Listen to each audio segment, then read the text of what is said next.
Hi, folks. Welcome to the Historical Fencing Guild's 16th in a row live stream. As usual, I am your host, author, artist, and semi-retired paranormal investigator, also swordmaster, Nicholas A. Tucker. Before we get going, let's talk about what we're rolling with. As always, this is brought to you by The Simple Sword, my lovely book. Now, if I seem a little edgy, it's because my lovely background came crashing down and an air conditioning faux pas has left my study area a lovely 90 some odd degrees. So I'm going to be working for you folks. As usual, I will be available for comment questions both through Facebook and through the lovely YouTube Messenger. What we have this week is a special kind of last week we went a little off the rails, got a little philosophical. Great debate, great discussion. This week I really want to pull it in. And we've got a really, really neat idea that we're going to talk about for the second half, when I know that sort of the inspiration for this, an author by the name of Cindy Kep, is on, so that I can, talk back with her.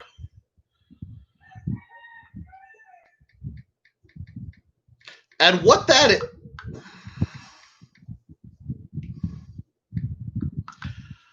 is, we're going to be talking about a little bit of weapon progression, because while I do have some sections in the book to get to, because I don't think we've really covered group tactics and such, I want to get into the progression of something both that I like and that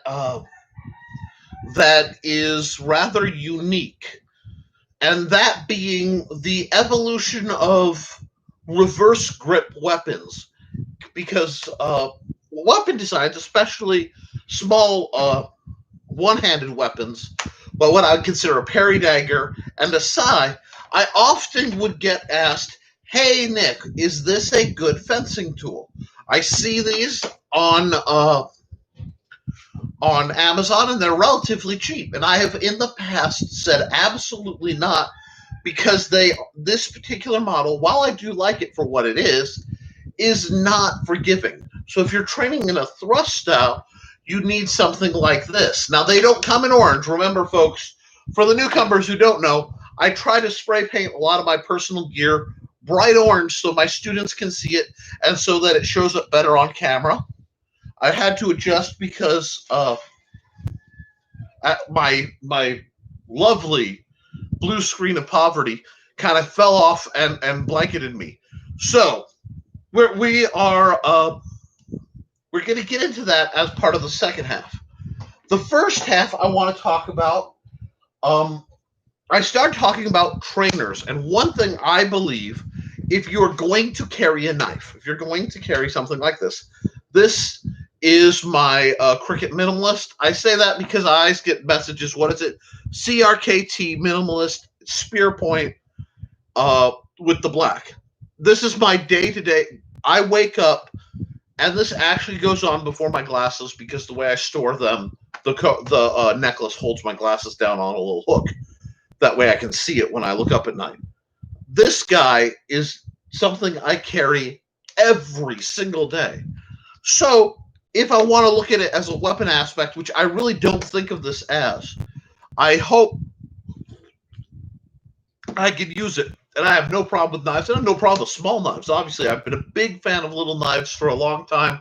It's one of the things that actually got me and Sword Sage, Marco, we got talking, because at the time I carried a lockback that close was about that long, and open was oddly just a little bit shorter than this, by like between half and a quarter. But these are great knives. But if you're going to carry something, you should train with it. Now, many knife makers, including CRKT, make trainer knives that are great for if you're working with your stays. Now, what does that have to do with the Historical Fencing Guild? What does that have to do with today? Well, My good friend Steve Clausen, who is a supporter and old friend and occasional business associate, brought out a pile of knives that he really liked, and I had some. He's like, they don't make trainers for these. So I've started that project, and a couple weeks ago, I cut it out of the foam to make sure I liked the way it flowed before I bought as prototype before I started working on materials. So this is the next step in me developing that trainer. Now this is based off of a, Horko's combat utility knife. Okay, it obviously needs to be cleaned up because I was working on it today, and it is made out of cutting board. And as you can see, the assorted projects that I've been talking about for some time, the stripped down version of these throwers. Where is my hatchet now? Oh, my hatchet, for example, I carry this in the woods, so I've made a cutout. Now, what I'm going to do is make a trainer out of it so I can actually safely spar with an equivalent of what I either use or carry.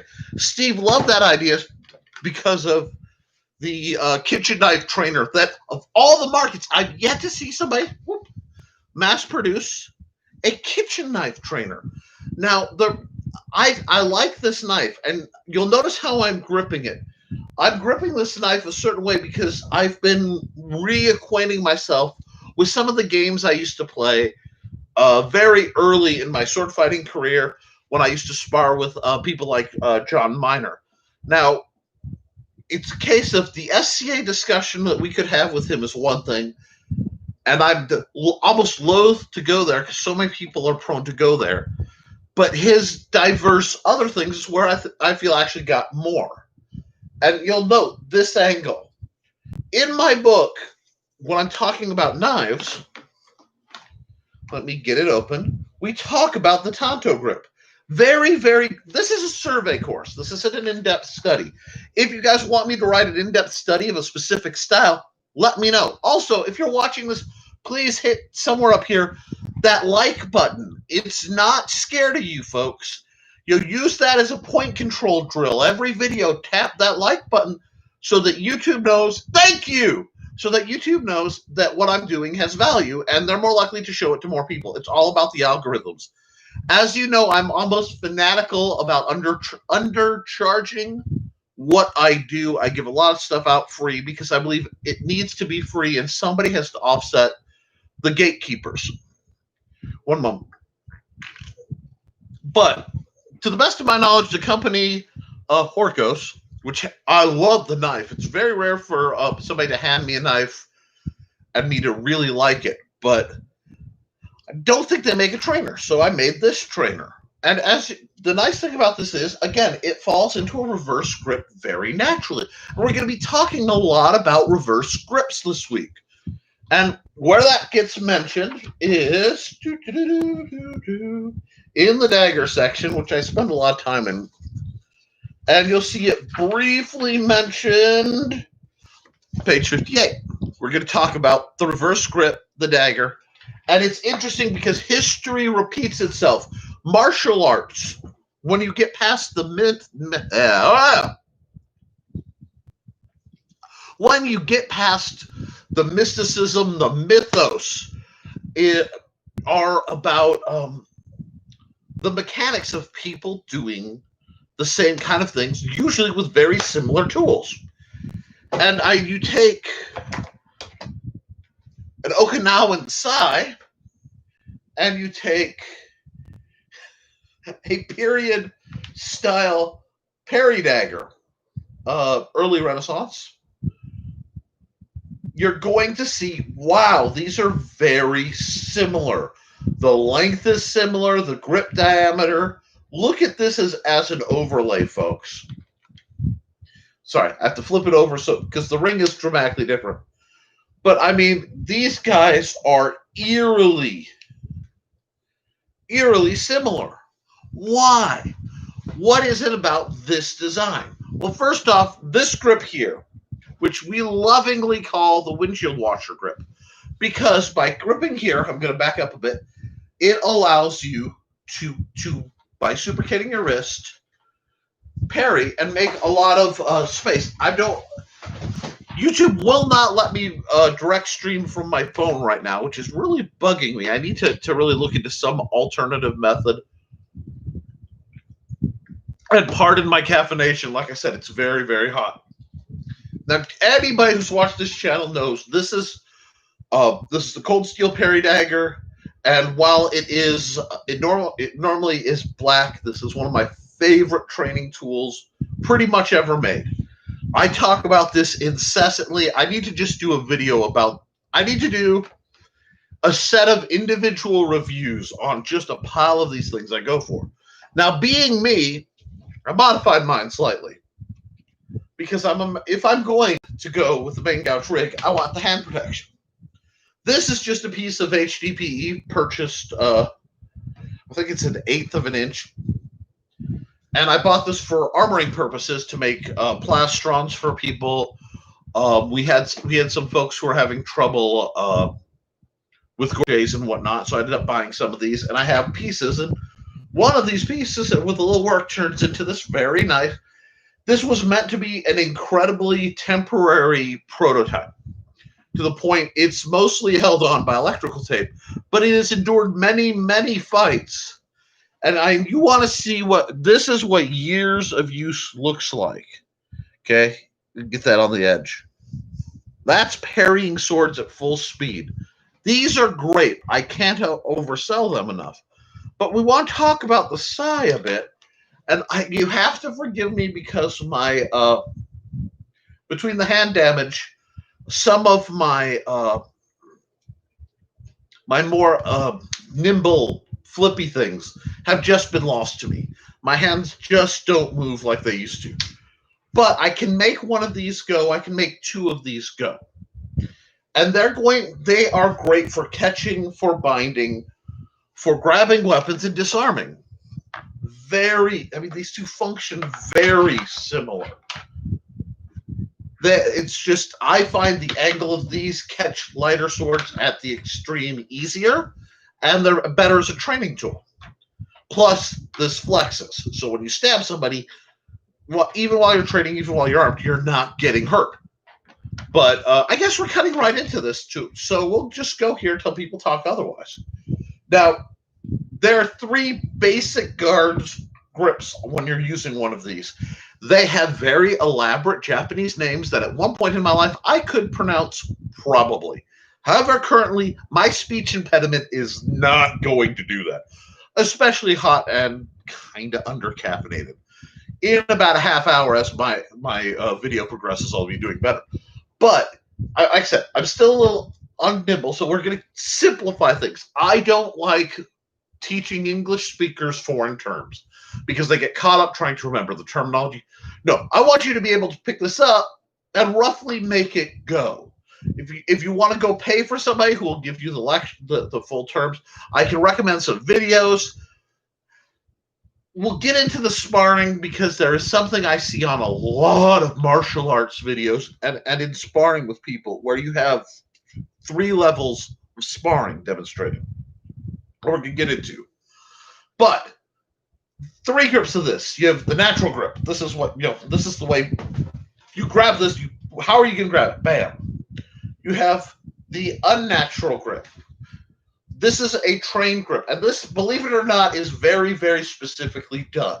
This is for short defense. So you're going to deflect. And that's one thing. People think, they see movies and they think they got a hard block with these. Okay.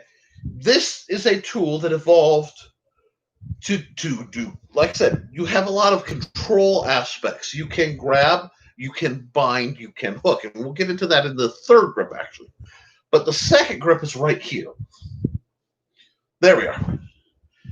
And you can do very shady things, especially if you have a little bit of spur. Sizing on a Sai is very, very, it's very different. But when you're going for it, this becomes what your elbow strike would be.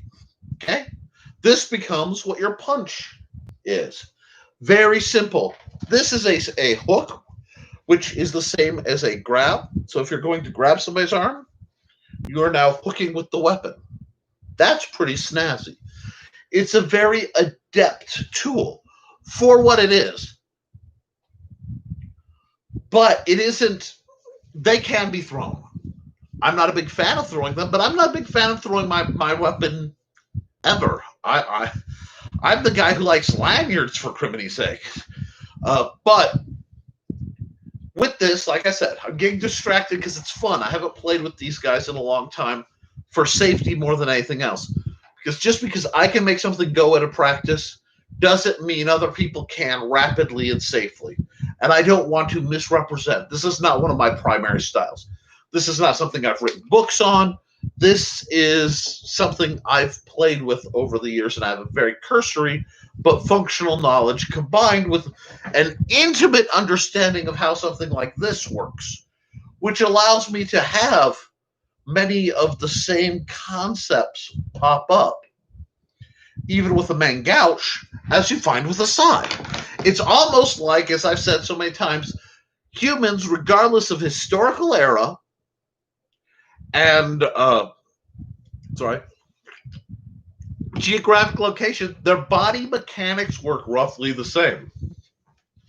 So the Sais is going to be great for catching, great for striking. It's a covert. It's not a very obvious weapon, so it's fairly concealable as hand weapons go. It is blunted if you choose a blunted one, because there are spiked ones. So this has been something used in law enforcement applications. Law enforcement applications. This is where the people who've studied me should know there are two mentalities of very different weapons that have a functional root, if not in understanding, it's in the way we can get through. Hello, we got a message from the lovely Ren Contessa. Great to hear from you, dearie. I'm glad you're on. And as always, fire away questions, comments, etc. So I do have 2 Sais because these were donated many, many years ago. I can, like I said, it's a very smooth. I'm not, because of my situation, I can't do a full, show offy kind of thing. But these are still functionally blunted. These are much more club, believe it or not. Think of these as impact batons with bad attitudes. And you sort of get the spirit of the tool. So these are really neat, especially because you can draw and you have basically a punch enhancer. Now, one thing I talk about is the design of a weapon and its longevity. What do I mean? Okay. Pulling another off the pile. This is my rondel dagger, okay? I have a lot of these. This is one of them. It's orange, and I was bored, so I started blacklining it because that happens. The Meyer rondel dagger is a fairly simple, I don't like it style. I'll be honest, it is a style I'm not terribly fond of. I can make it go. But it is a reverse grip. And look, when I got hold of it, first thing I wanted to do was park it right here because I just saw it as a D-bird Sais. And the grip just doesn't let you, which I find mildly annoying. I'm not going to lie. I mean, I can make it go, but it's not kind of nice. You also don't see this as a pokey weapon very popular. As this length for a club, sure. Knives, like actual cutting nice knives, all day you'll see this length.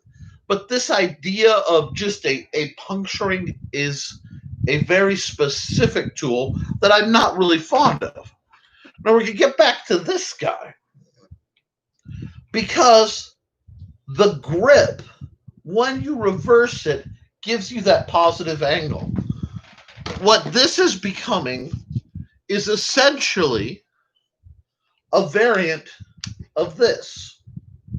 So you have to overlay weapons in your mind to see what they do, to figure out how they work. Now you're seeing that you have this blunt strike edge, but that's going to hit just like a reverse grip knife. You have this piercing, possibly, usually quite sharp, snagging edge, that means all the kind of forearm grabs that come natural to this are going to come natural to this.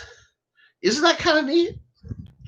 Now you can they still sell Sais variants, and not just for martial arts study, but I see a lot of the automatic impact baton has a Sais variant that is very, very popular. It's a one-handed Sais. Well, this end curls down, so that is really always it's interesting to see, because I want to see, if I look at a weapon, how long has it been around, and how ubiquitous is it? Ubiquitous. Nick's bringing out the big words early. We're only 20 minutes in, and I'm pulling out ubiquitous. What I mean is, there is no country that I have heard of that somebody hasn't used a staff, a spear, or a club pretty much in the history of, in one form or another. You just don't see it because those are ubiquitous. Those are the root weapons. This actually is far more ubiquitous than you would think. It just disguises itself well. Because what people have done is they've taken aspects of this weapon, and this weapon has a lot going on. It's complex in function. It functions much like a trident. So upward catches are going to parry in. Downward. Hi, wonderful. This is Cindy Cat, and she says, "Woohoo! I'm on a device that lets me comment now." Thank you. You actually got me to dig these out of the buried pile of weapons I have in my garage, and got me flipping them around, which I have not done much since, well, let's say I was single I was dating the last time I was heavily playing with these guys. Okay? I do kind of like them, but as you can see, the evolution of these, and you may miss a bit because I was talking about how these, Cindy, because I don't know how much you got to see, and a parry dagger are remarkably similar in function and primary grip. Now, these are known for having 3 styles of grip, and we were talking about the second one, which is this reverse grip. Now, this is an Okinawan weapon, okay? Why is that important? You're going to see another very popular modern weapon that has a very similar... I'm sorry. I'm an old Jackie Chan fan, and one of my favorite movies of all time is Jackie Chan's City Hunter, and that was back before he could speak English. But he has a wonderful dual tonfa scene that makes me happy. But you look at the alignment. You see the slight angle that would let that hook? I saw my tablet. Well, I'm glad you can hear me better, Cindy. And please, if you haven't hit the like button, and we got 4 watchers, 2 likes, please smash that like button, folks. But this and this are very similar. What this is a multitasker that they sort of different groups and different styles have gone. Aspects of what this does can be found in other styles. So reverse blade knife. Another way of handling, hold on, I'm sorry, I'm juggling trainers. I realized I don't collect swords nearly as much as everyone thinks I do because I can't play with them much. I collect trainers and I collect styles. I am an absolute factotum for that sort of thing. But, getting back, oh wait, I do have 2 sides. These guys. Now, I've talked about that grip. It gives you protection, reverse grab. Hey, it's real familiar. You could do something like this, but the problem is depends on how much of your forte is sharp. Now, if you can't keep a little space, you could do some shady things with this guy that'll look real familiar. But what does this do that gets mirrored? We talked about, let's see, We've talked about the punch extension, and you'll find that in another Okinawan weapon, the tanfa, which I actually absolutely adore. You have an elbow extension if it's done right. Hold on, let me get my elbow up. Where you have that elbow strike that turns into a weapon or a grab, and I'm using the wrong thing because for me, the trainers are compatible. Thank you for the likes, folks. Now, you have that catch where you can grab a weapon and then respond. This is a close-in weapon. Now, there is another grip, and that's it. You can murder stroke, essentially, a Sai and have it be period. And that, especially for very specific hooking measures, grabs, persuasive, concussive things, this makes sense. So you have to keep an idea. One thing, this is not going... Your wrists are strong. And if you're writing, your main character's wrist is probably stronger than most. Sorry. But you're not going to stop. Hard stopping a weapon is really a lot tougher for most people. Now, as soon as I say it's tough, certain of the giants in my community will fire up what? I can hold my wrist out and you can do like chin-ups. I don't train for the healthy, okay? I always design my approach for how bad your shape may be and have it still work. Because for me, my spread of capabilities on a good health day to a bad health day are so diverse, I have to be able to adjust my style accordingly. And if you watch the videos, you will see me go from, being able to jump around like a long-haired leaping gnome to being nearly rooted with one hand clutching a cane, and still, I can make my style work. That's something you should always be looking for your own styles. But we're going to talk about the problem I see with a lot of martial arts instructors and a lot of martial artists in general. And it came up again while I was, refreshing to make sure I still remembered a little bit about the Sai. Because Cindy kept asking me some questions about Sai versus rapier, which I've actually fought. It's a great thing to play at. And I played with, again, John Miner was adept with Sai, which is not fair. It's like somebody teaching the Hulk martial arts. It isn't fair. But that's why the world is the way it is. And what I found is the same thing I find with the sword guys. There are three ways of explaining and demonstrating a style. The first way is simply the slow motion demonstration. This is how, let me get some. Oh, here, this will show up while on camera, and I have just enough room. I'm going to disengage. My hand just decided so. Disengage under and push up, right? So if you have a weapon on me, give me just a second to arm you. You don't mind holding the sword, will you? Okay, cool. Just point that at my neck. Okay. If you're pointing, thank you. If you're pointing the sword at my neck, right? Assuming there's some gap, I want to rotate my body away, pull my weapon under, and wow, I'm so good at it, you lose sight of where it's going. So let me pull the whole process up, and it comes under, it goes. Now, I can show that slowly. It's a simple disengage and thrust to the mid-center line. Nothing fancy. Now, I can have a person, as I did, where you essentially, my lovely viewers, were holding a sword at my throat. Not many people will let you do that. And then slowly work through, right? You can see that style. Now, the next is the kata methodology of it's a choreographed routine that demonstrates how the style is supposed to work.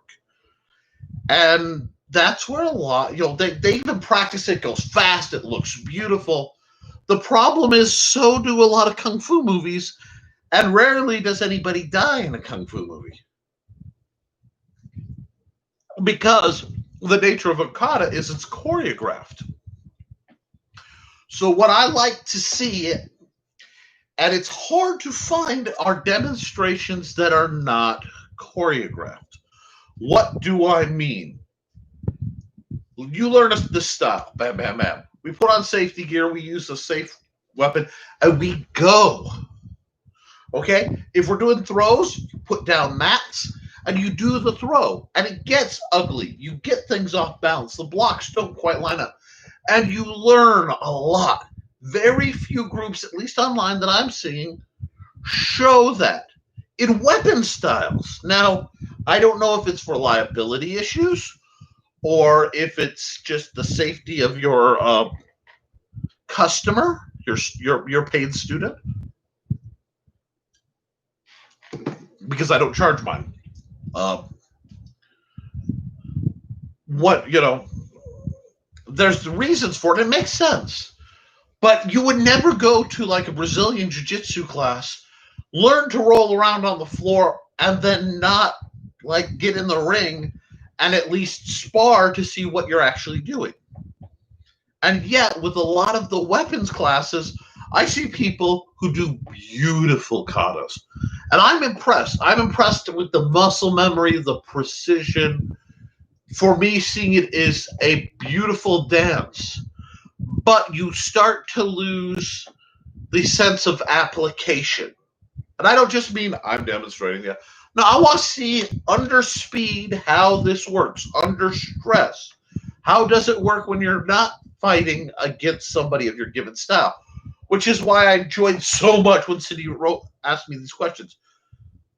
My first love will always be, when it comes to this sort of thing, teaching somebody how to sword fight. God, I love doing it.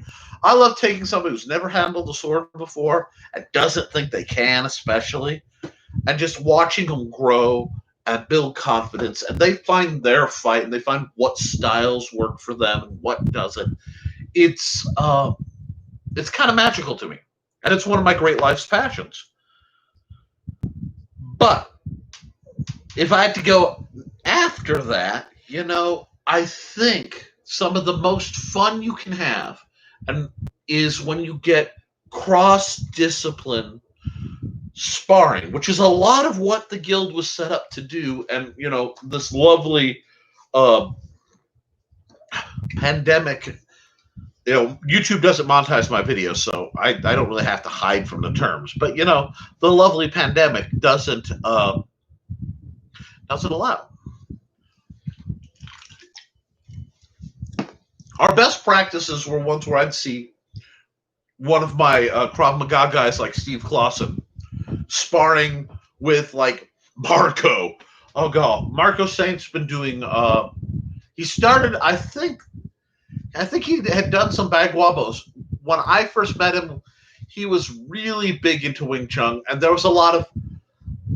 I have learned most of my personal fighting styles outside of the realm of CPI and medical training. Stay safe, aka Hug Fu, from just this interaction. A physical conversation. Okay, I'm not going to try to hurt you, but I'm going to try. It's a very malicious form of tag, If your calibration is right and your ego isn't there, you can learn a lot very quickly.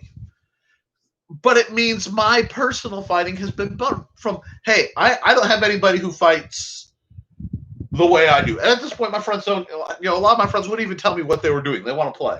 Okay, we'll play. And then we'd spar and we'd make something go. And from that, I would be able... They used to say, if you want to find out about a person, make them mad. And there's a lot of... There used to be, anyway, a lot of... The way men would discuss things sometimes was through physical altercation. It still happens to an extent where after we fought, I now know more about you. And I am a shockingly defensive individual. Always have been. I'm not going to rush out and push my stuff. My running joke is some people debate what house I'm in the whole Harry Potter thing. But everyone knows it's not Gryffindor. And it's not that I'm not brave. It's that I'm not going to go about me. Okay, Cindy kept says when I was learning fencing styles, my teacher worked with me in slow mo. That is the best way. The best way to get uh, teaching and to learn, and if you watch my stuff, is for a student very slow. Move slow, learn fast. Move fast, learn slow. This is I think it's Dr. Jiang Jwing Ming. And see, like I said, I have overlap. But when people ask me what I did to learn how to fence, a lot of it was in the mirror. It was I know where my parry is going to stop every time, all the time. I can sit and do these parries, and you notice the margin doesn't usually change. It's going to go the same place. Why? Because I've developed muscle memory by going slow and then again. We go through the for linear, for non-linear. You just drill and you train. And I'm going to tell you, if you're learning a style, please, please, please pick one weapon. I don't care what length it is. It could be a cutlass, it could be a small sword, whatever. Pick one weapon first and learn it so that you learn your range with one weapon and stick to it. There are going to be people who like try everything. No, pick something simple, consistent that you like. Now, why am I fond of, say, this style trainer? It's very ornate and it's relatively new to me. A donation by Steve Clausen to the cause. The only thing I have is the belly of the hilt is a little pronounced, and that's because I have little tiny hobbit hands. And even that is still quite nice. Why do I love this thing though? Is because this is roughly the blade length of most machetes you find in America. And it's funny because the katana is the most popular sword in America. It really is. You see it everywhere. But I believe the most popular sword worldwide is a variant of machete, a short chopping blade, because it's a practical agricultural tool that's a devastating weapon. It hasn't changed much in a few thousand years. I mean, if you look at some of the early Bronze Age swords, that length in part was a materials limitation because it just got too weak at the end anyway, if you made it too long. But it also, the body mechanics behind it. And if you look at ergonomics and if you look at the way people move, you start to see people will move the same way. And the same motions get used. Boop, boop, boop. I worked at McDonald's. You want to flip a hamburger? It's a little exaggerated. I got good with a spatula, of all things. I'm still good with a spatula. You know, I'm a dad. I wear Hawaiian shirts. I'm fat, and I have socks up to my knees. Of course I'm good with a spatula. But I own it, you know? Now, when you have different styles, you see things that aren't intended to be accounted for, and you see really neat things open up. In talking with Cindy, one of the favorite things she said to me is she said, I think it was Degrassi versus Distrenza. Oh, La Verdera Distrenza. I love Spanish fencing. I think Spanish fencing is one of the most elegant duel styles, as in dueling one-on-one, that was ever devised. It is gorgeous. And I have a few videos that automatically come to mind. Anything by Maestro Ramirez. He did things with Palpable Hit. He did a whole video series. I heard there's a third DVD I don't own, and they're so expensive. They're like $70, but I need to get a hold of that. His work in restoring La Verdera Distrenza is, oh god, it's gorgeous. And it's a very linear style. It's very math-based. It's very dance-based. It's upright. Blade out. Fourth position. I mean, It's a very long rapier set here, and then you do something and then you die. It's beautiful. There is an SCA video on YouTube. Don Puck Zappo's Spanish counters to Italian fencing. Please, if you're doing anything with that, look that up. I adore, and that's free. It was an old SCA seminar. Brilliant, brilliant. That's what historical fencing should look like. Now, I will grant, as I age and as I train, and as I have to train more people, and gear is always a problem, I am increasingly fond of the poly weapons. This is polypropylene. This is plastic. Especially, I like the bright orange. Why? Never do anything for just one reason. Listen to your swordmaster. I'm going bright orange because I want my students to see it. If I'm wearing black, wielding black weapons, which I have done, because I'm not afraid to be villainous, I'm okay with that. If I'm doing that to disguise my emotions, that's great for tournament stuff. But I'm training you, and you should be beating your trainer. And I get really off topic, so I'm sorry if I'm meandering more than other people are used to. I do want to comment something though. Going back to this guy, because the Sais is kind of where we're living today. It's a neat weapon. This trainer, I think, was from Blades USA. You can find it on Amazon, and I know it's the same company because it has the same maker's mark. So, at least I believe. No, that's a different. Okay.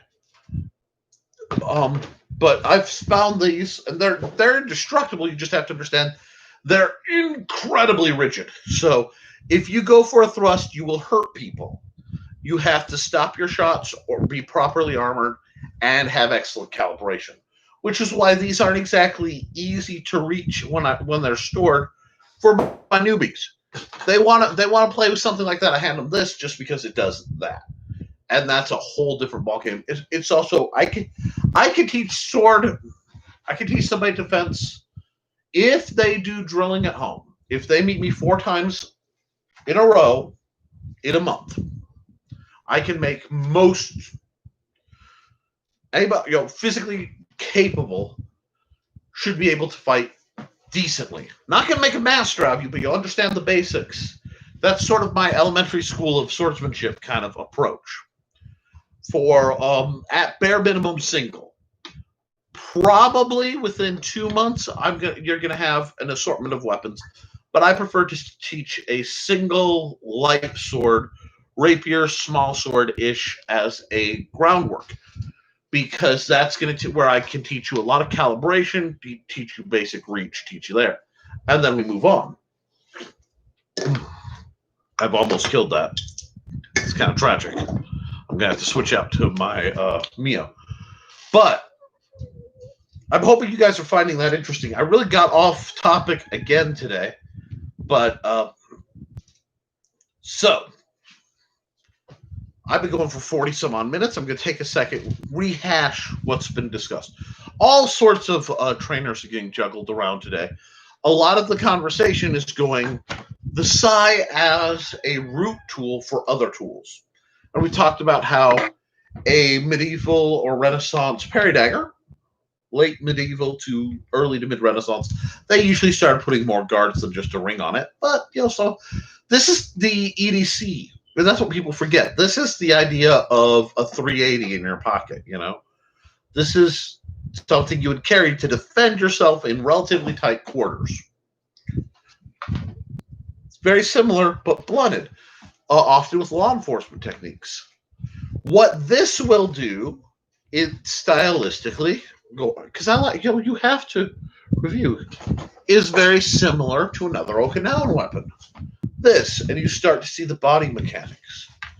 Now, the surprise mentality link I am finding with this is a very different weapon, and another one I'm not prone to normally liking.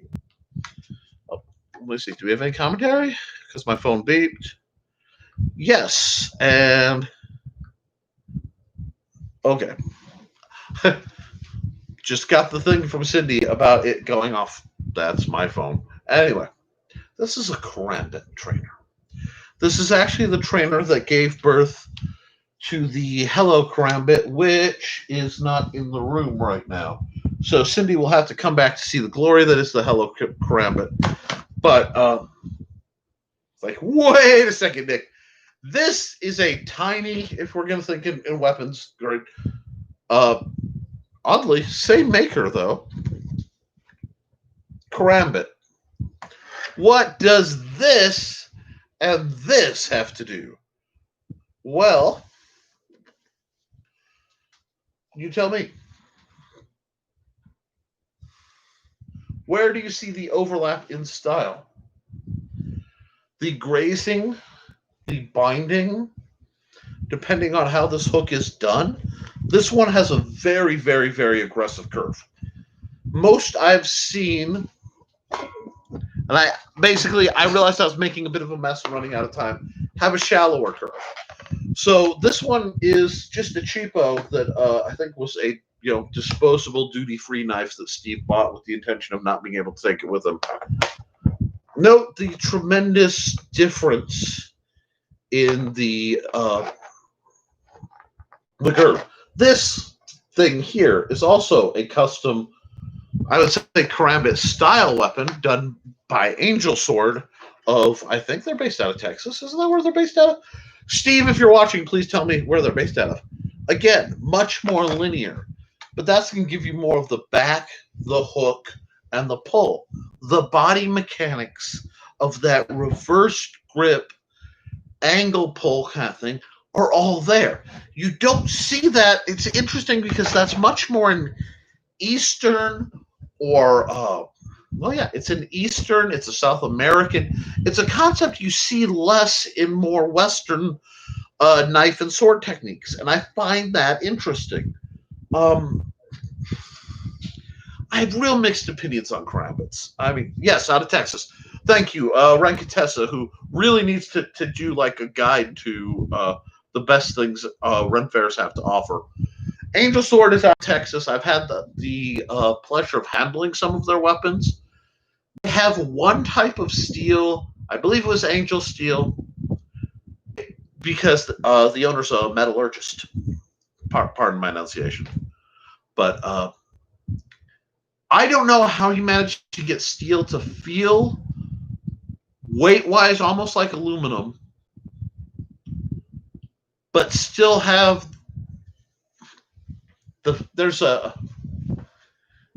you can almost feel the softness in aluminum, relative, but there's a different feel to steel. It's like when you're holding it, the structure feels different.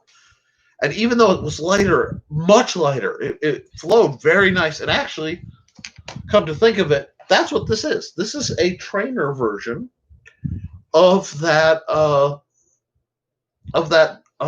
knife. I just haven't gotten it cut out yet because I can only run power tools so long, and it's 109 degrees out right now. So I have to wait till dark, and that's a very narrow window right now where you can't make a lot of noise.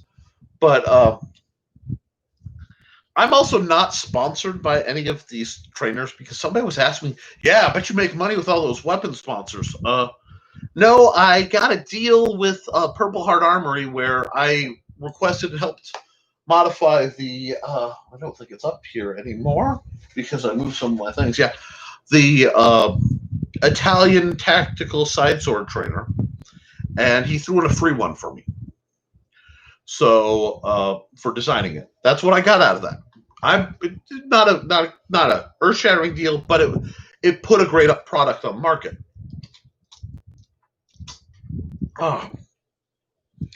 So I've been just going, haven't I? I feel like I've been talking really fast, and I'm really excited today. But let me check my messages. Oh yes, how much? This is where we get talking, okay? Because a lot of people are put off of getting weapons training by the cost, And my attitude is, one, everybody's got a knife like this in their house. Okay, well, not this kind of trainer, but a simple, 6 to 8 inch, chef's knife. I chop the vegetables. I mean, yeah, get on the little shink, shink, shink. Yeah, everybody's got one.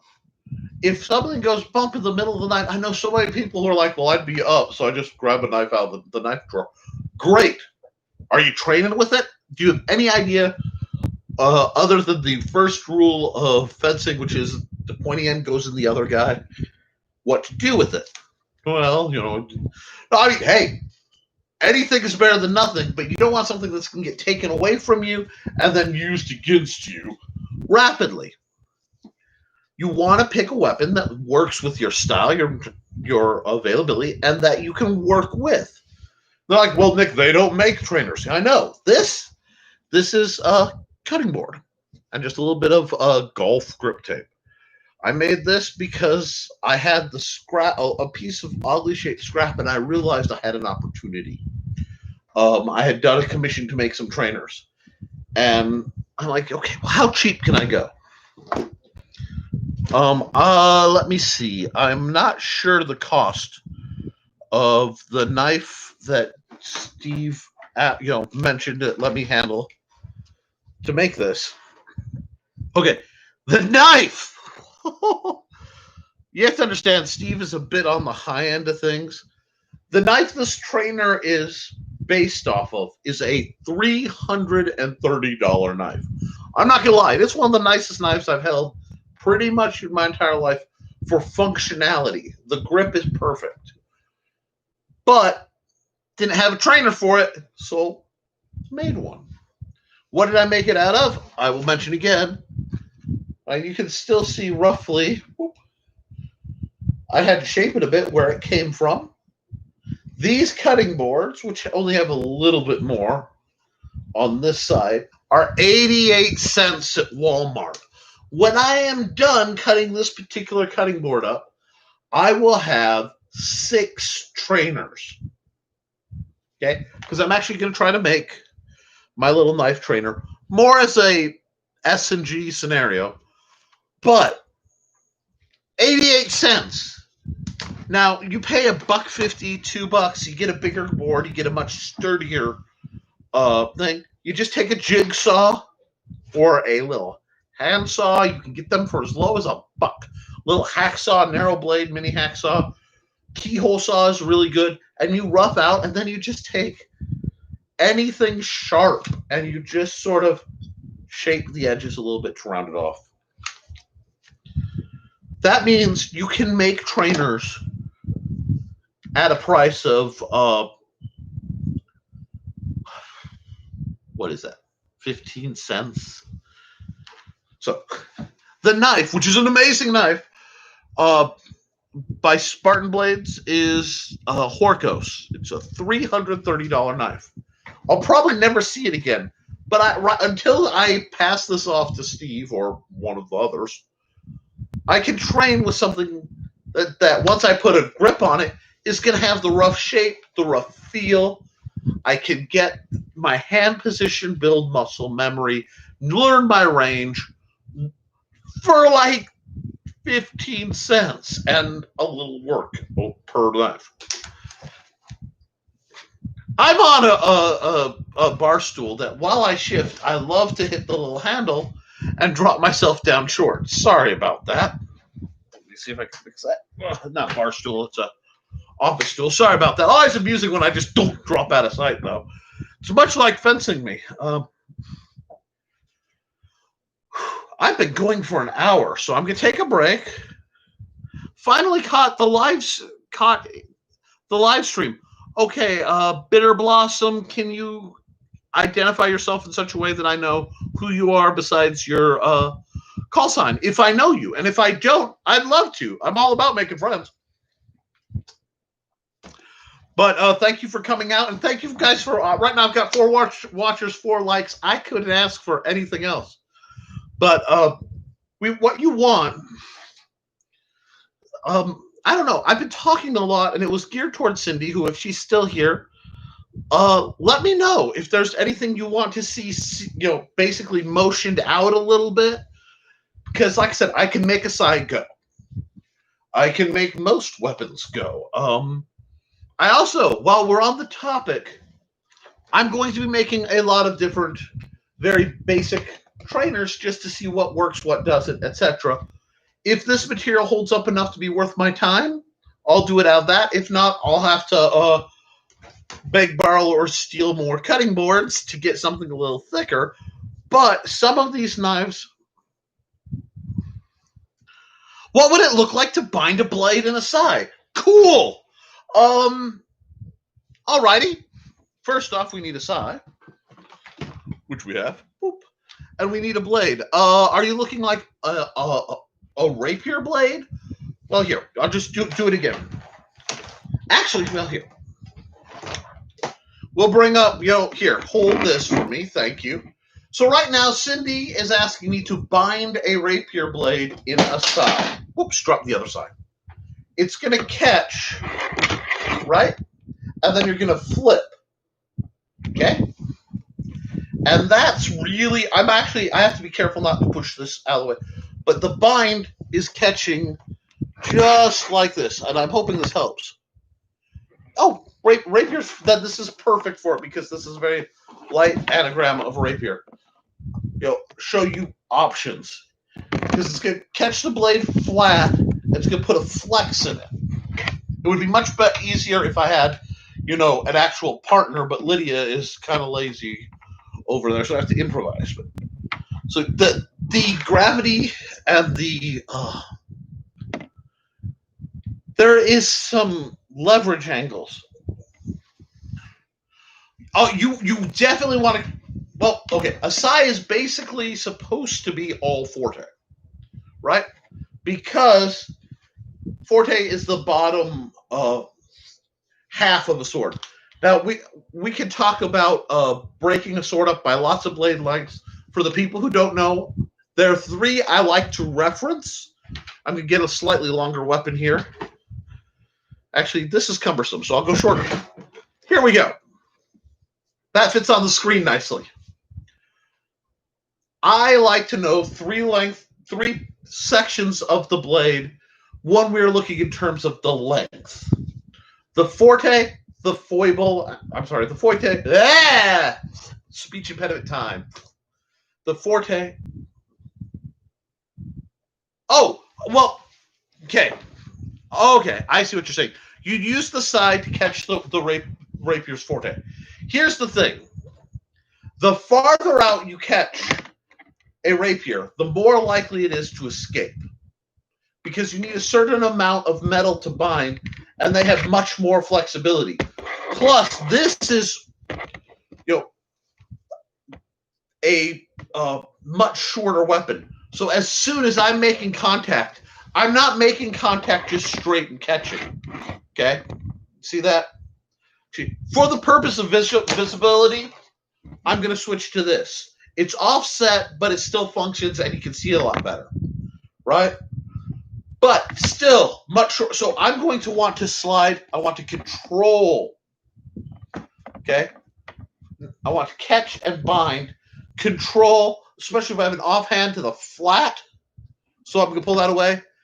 To ride the flat down so that I can get at the guy behind the sword. Because I don't want to fight the sword any more than I need to. In FMA, we use this. Oh! Yep. More like that. Excellent. Yeah.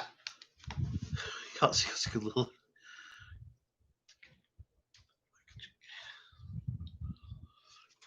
And I have not had much practice with sharpened Sais or pointed Sais. Sharpened Sais. That's what this thing is. So I would throwing them. Okay, balance wise, it would handle like a backwards axe because all the weight is back here. So I can see the throw, and then you just have to time the angle, the tumble. Okay, yeah, I can see it. That's interesting. Very, very interesting because I I see the Sai much closer in spirit. I don't know how long you were here to the tonfa than I see it to the parry dagger, even though they look very similar. Because the parry dagger is very much about this orientation, gaining the distance, keeping a line. Now, I love when I have heard that they were carried in threes, and that's interesting because that fits the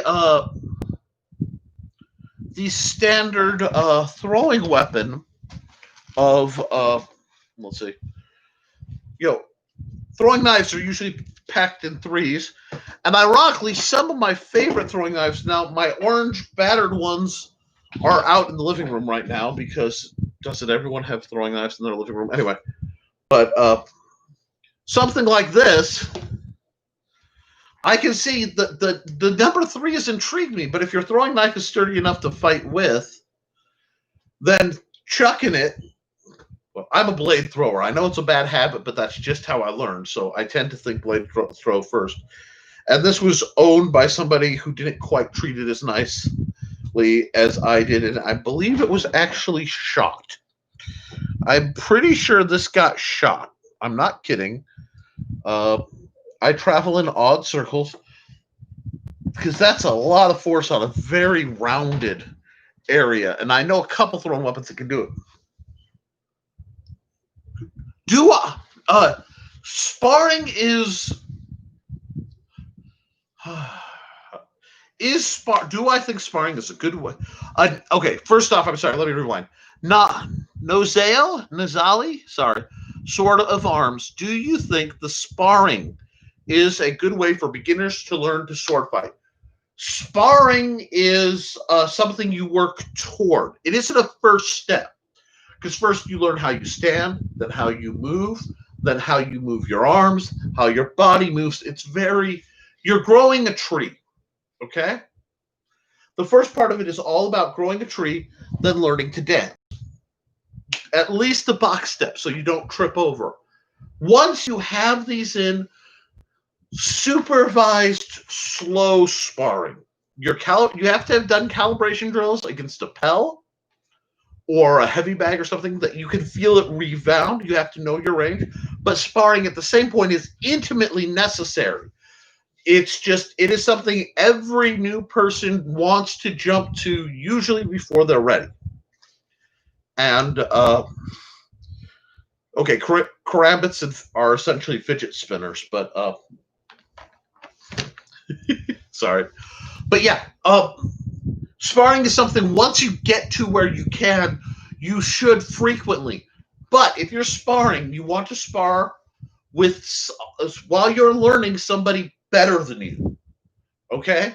You want to avoid sparring two novices. Okay? What I like to do is you spar with a more advanced person. Spar, train. And then if you do a tourney, you do a novice tourney so that they can test themselves against somebody close to their level. I don't know if that answers your question, Nozali, but I hope that's kind of my approach. Because if you let people rush into sparring, rushing into anything, and I've said it already in this video, and I'm going to say it again, move slow, learn fast. Open-handed, I still have some heavy Tai Chi elements. I really do. And what I did is I integrated the Tai Chi mentality of perfection through repetition. Oh, yes, please. Please. Nozali, I bring a commentary, right? And then that's there if people aren't talking. That's so that I'm still putting out something quality for the people who check later. I love question and answer. So please, fire away.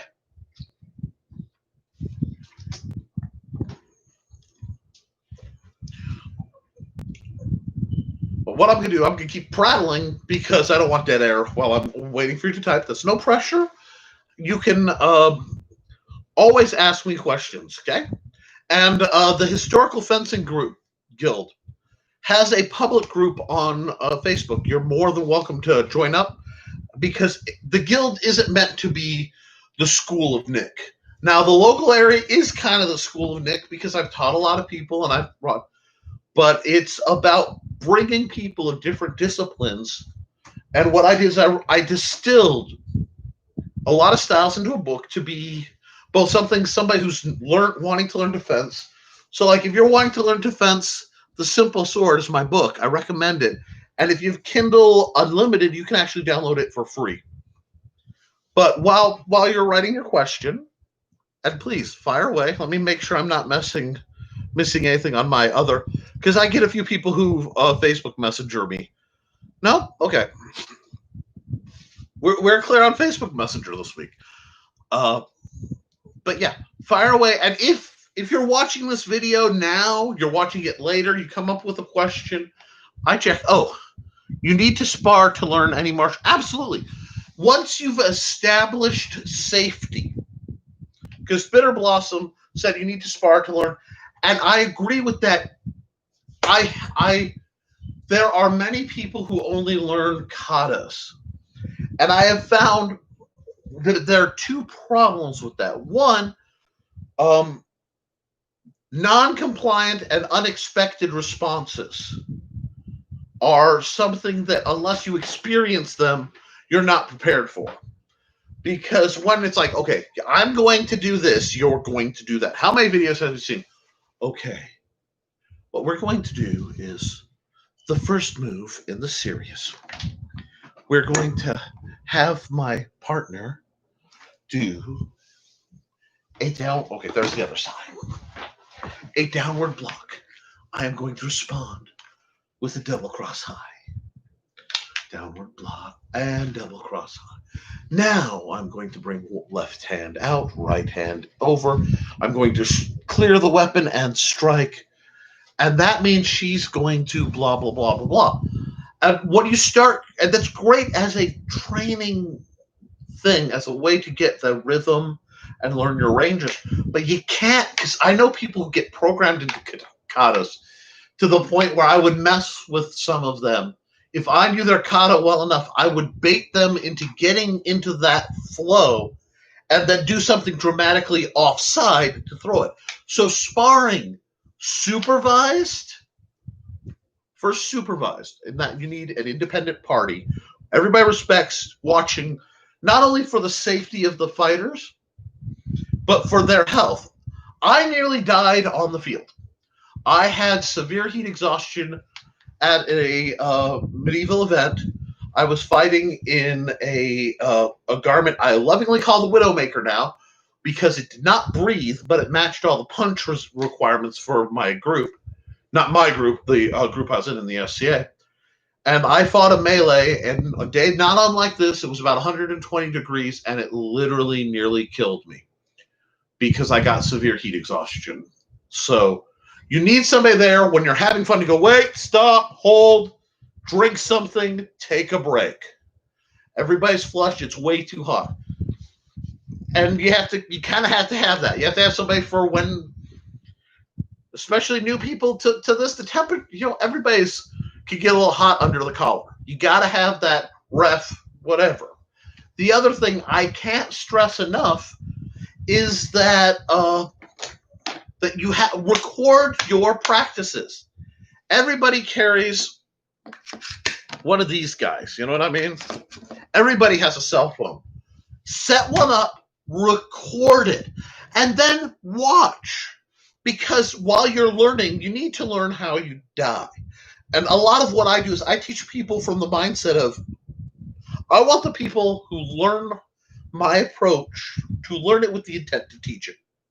Or at least to learn it, to use kind of some of my philosophy in how they teach their style. I don't just say, this is my way, this is how you learn. Body mechanics, personality, weapons preference all change. Yep. Fencing, four-layer trigger jacket, hood, fencing mask, and yes, ma'am. I was actually in ballistic nylon, and it was one layer of ballistic nylon with a heat wicker under it that was literally, you could not even sweat. It was temperature sealed. It was black. black hood, mask, everything else, tucked in the gloves. Oh, God. I used to add, of course, a gorget. And people who don't know, when it gets to armoring, your armor has to fit. And the gorget is crucial, but it is also a brutal thing to deal with. But yes, I hope I answered the sparring question. Heat is your enemy this time of year, and it sounds funny that I'm saying that. You will. We save lives. This is usually when I was running up north, which was Northwest Indiana. I've since relocated, and there's adjustment and this whole pandemic thing. But there was a period in winter where it was too snowy to fight. Not too cold, because if you look at some of the early videos, you'll see us at a park and it's snowing and it's real dusty. That was like 20 below, but we were padded. Everybody's bundled up in Northwest Indiana. Your breath has frosted the beard, or your mask is glistening. You're fighting, and it is glorious. And like some little core, my beard at one point was very, very red. It's I'm running out of toner as I age, but still the cold could be hazardous. There's also a period where it's hot, where like right this time of year, when we were having practices, and if I could get them going again when it's safe to do so, it's night fighting or it's not. You might be crafting during the day, but you're not, because it's just not safe. And double some of the medications I'm on with pre-existing conditions, I have extreme light sensitivity. That's why I always wear these slightly yellow-tinted glasses. It cuts that. I usually wear a wide-brimmed hat when I go out. It cuts that. So very sunny, very hot is not friendly to your favorite sword-fighting hobbit over here. So yeah, safety, hydrate, hydrate, hydrate. Don't overdo it with the Gatorade. I find a diluted half to a third what they tell you to do, just enough to keep the electrolytes, but you do much more and you risk throwing up. Wow. Yeah, I've been doing this a long time, so I've got a lot on that, and I can always prattle, but I'm also the mom friend. I accept that too. I am like, I was born to be a dad, you know what I mean? It's kind of my career choice. But I'm the mom friend. I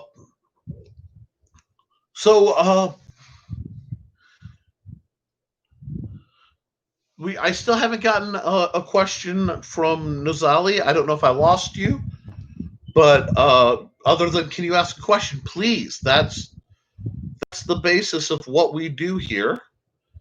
Let me check my messenger real quick. Who just popped my phone? There we go. Put that back. I am a collection of injuries, which is probably why I do more teaching than fighting some days. But what other trainers do I want to make? They saw the pile of trainers. I would like to make a more standardized knife trainer, just to try to find one that fits what we do. And I also would love to start one thing Western martial arts do not do nearly enough that Eastern martial arts do much better is training from the draw. So I would love to see more of that. And when the guild gets rolling again, we'll go back. We were just starting before everything kind of got hinky to start practicing drawing from a sword belt. Belt on, wear your trainer. Why would I wear a trainer on scabbard? Who even makes them? Okay, it's leatherworking or Kydex.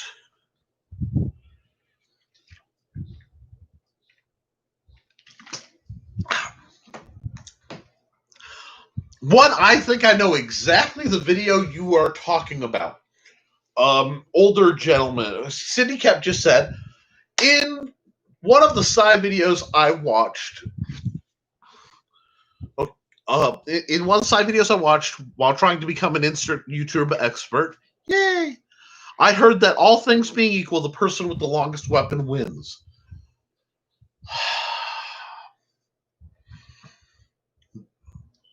All things being equal is a rarity, first off. You know, there's an old saying, God created man, Colonel Colt made them equal.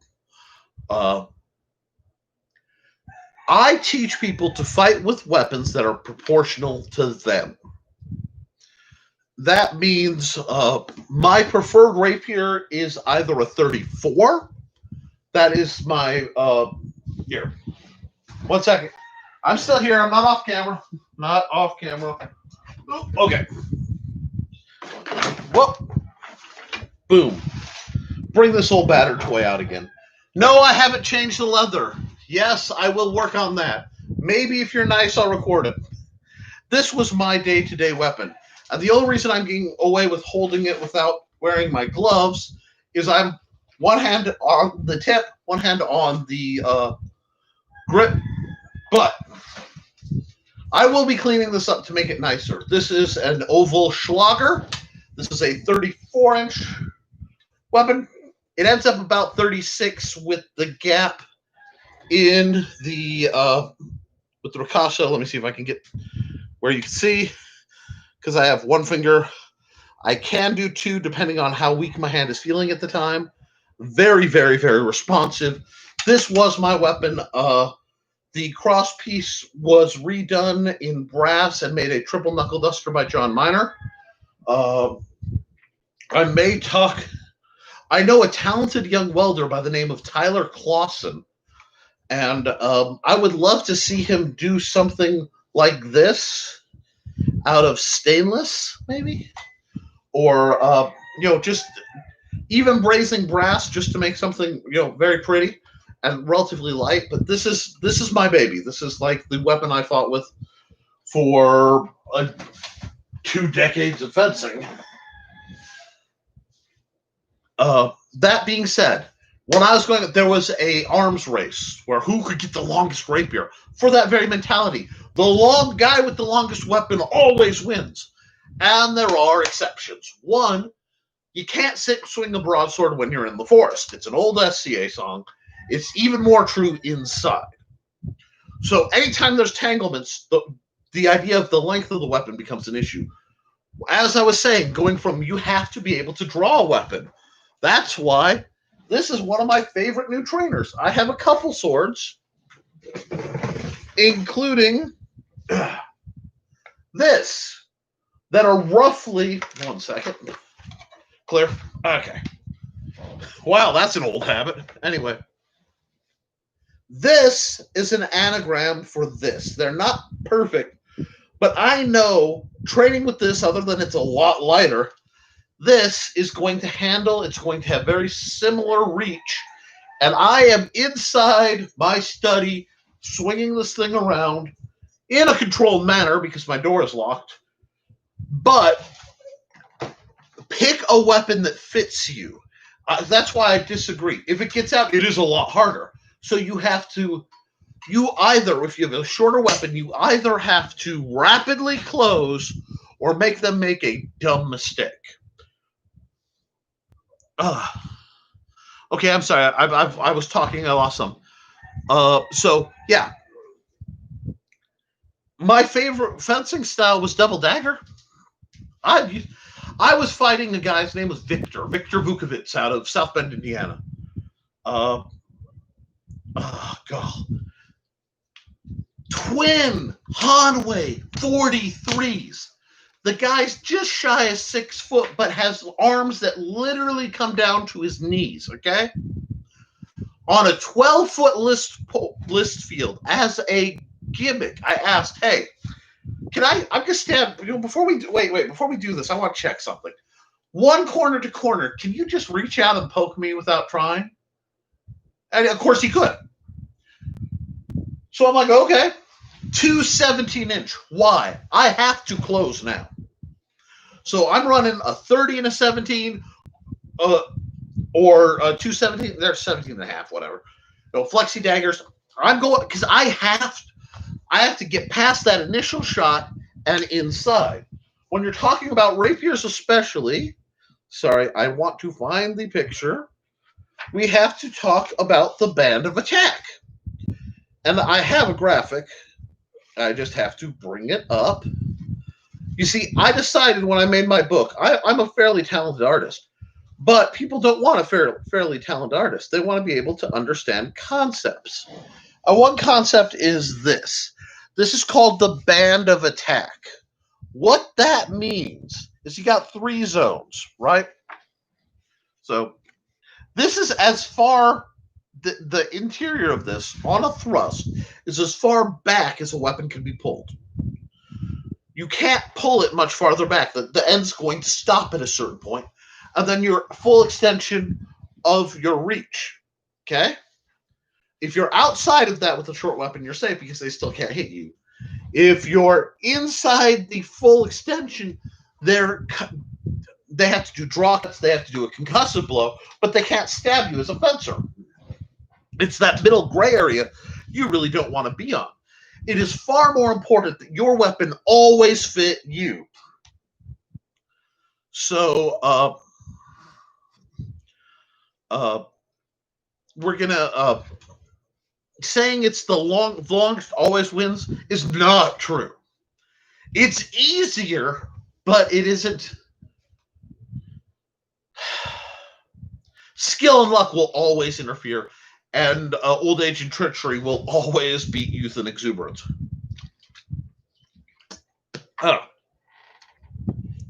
There's a lot going on live sparring, normally not recommended for beginners, but if you have a competitive attitude in training, diving into sparring might be good for your learning process. Yeah, it is, but you have to be safe first. You have to have, it's not about even being skillful. I have one student who's devastatingly skillful, very natural, especially with double axe. You know, if they were to take, there's no longer than these, but I don't think I have any of those in reach. Oh, yes, I do. Over there. Again. Because Lord knows. Anyway. Oh, and I have the weapon I helped make, so I can answer that question too. Okay, sorry. I just need more weapons than I think. But, Flexi Dagger. Okay. Whip. Great. Devastating. But her calibration was not safe, so she had to wait a long time before I'd let her spar because she hit too hard. I sparred with a pal of mine who was much taller than me. For fun one evening, he grabbed 2 of his eppies. For giggles, I grabbed his Flexi Dagger in mine. I had to commit to the attack and go for it. Absolutely. During my time in the SCA, and that may have changed, it's been a while, double dagger was not quite recognized as an official style. That being said, it was one of my favorites, in part because of my height. A 17-inch long Flexi Dagger with a proper grip is a short sword to me. Not a dagger.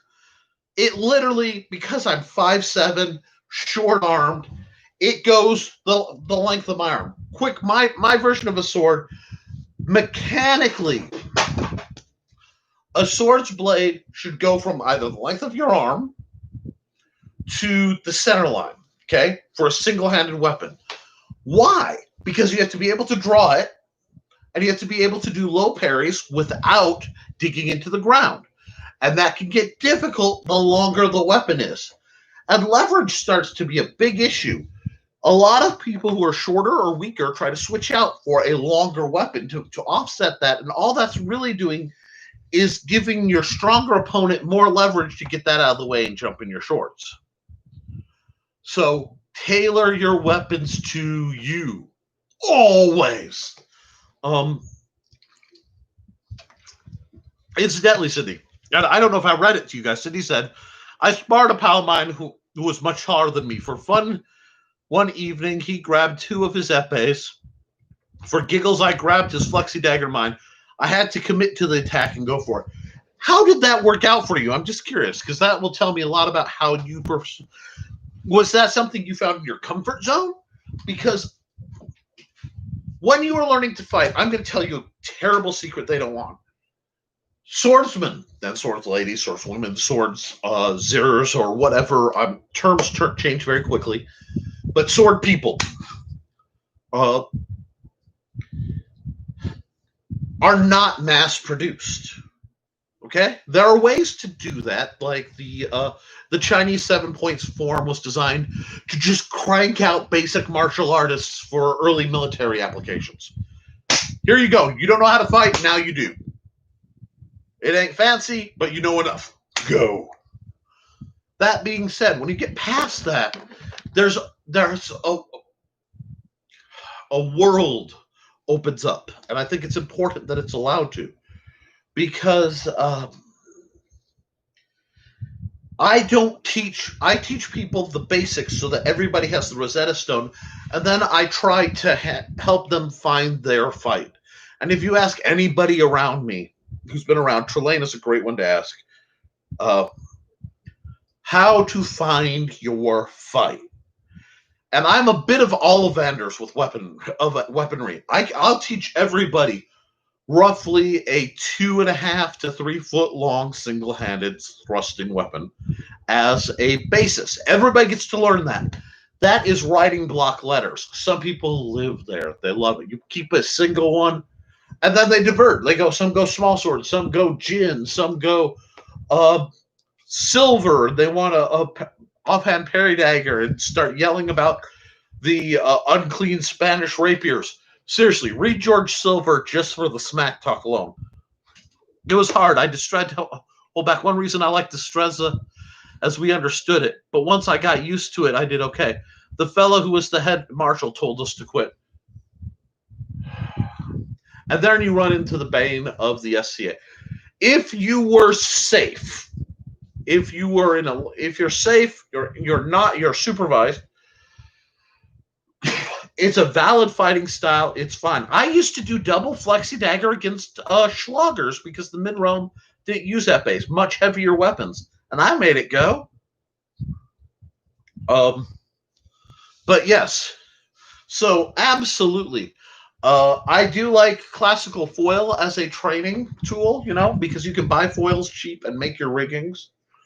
Sorry, as I get the caffeination to clear my brain, I get a little fidgety, and we're talking, and my wife often says that if you ever need to get me to shut up, just tie my hands, because I can't talk without my hands, apparently. That sounds really terrible, and that's okay. We're, wow, whew, sorry. It's still because I have to close the door so that we don't hear TV and I don't get copyright struck. Or have my son come running in. It gets a little warm in here during these. But yeah, see what would happen is if it was a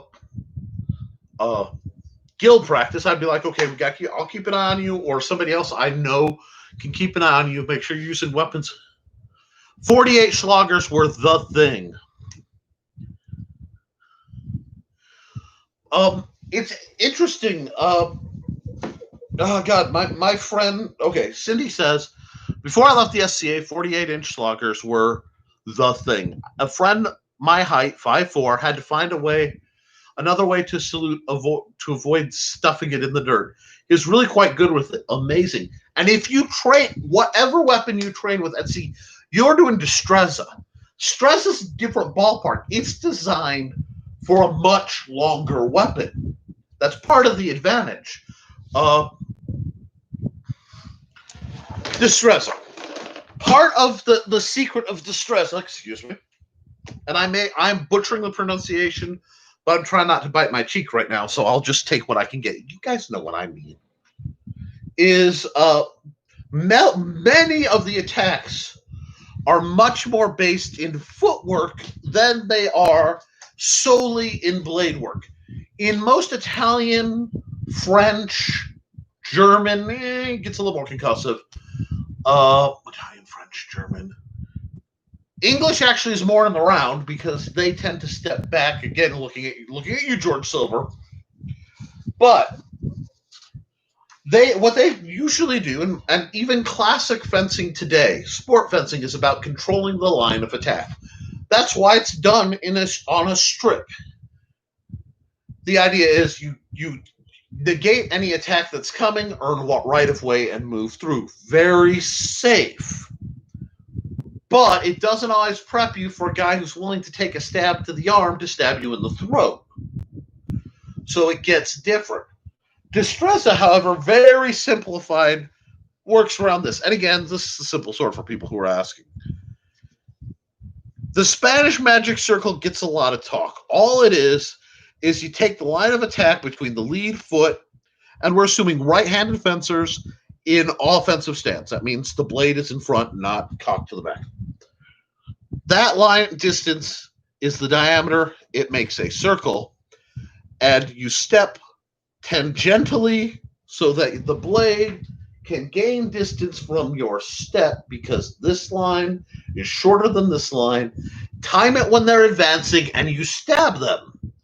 Now, it's much more complex than that, and pass-throughs and glorious things, but the root of the concept is that simple bit of geometry.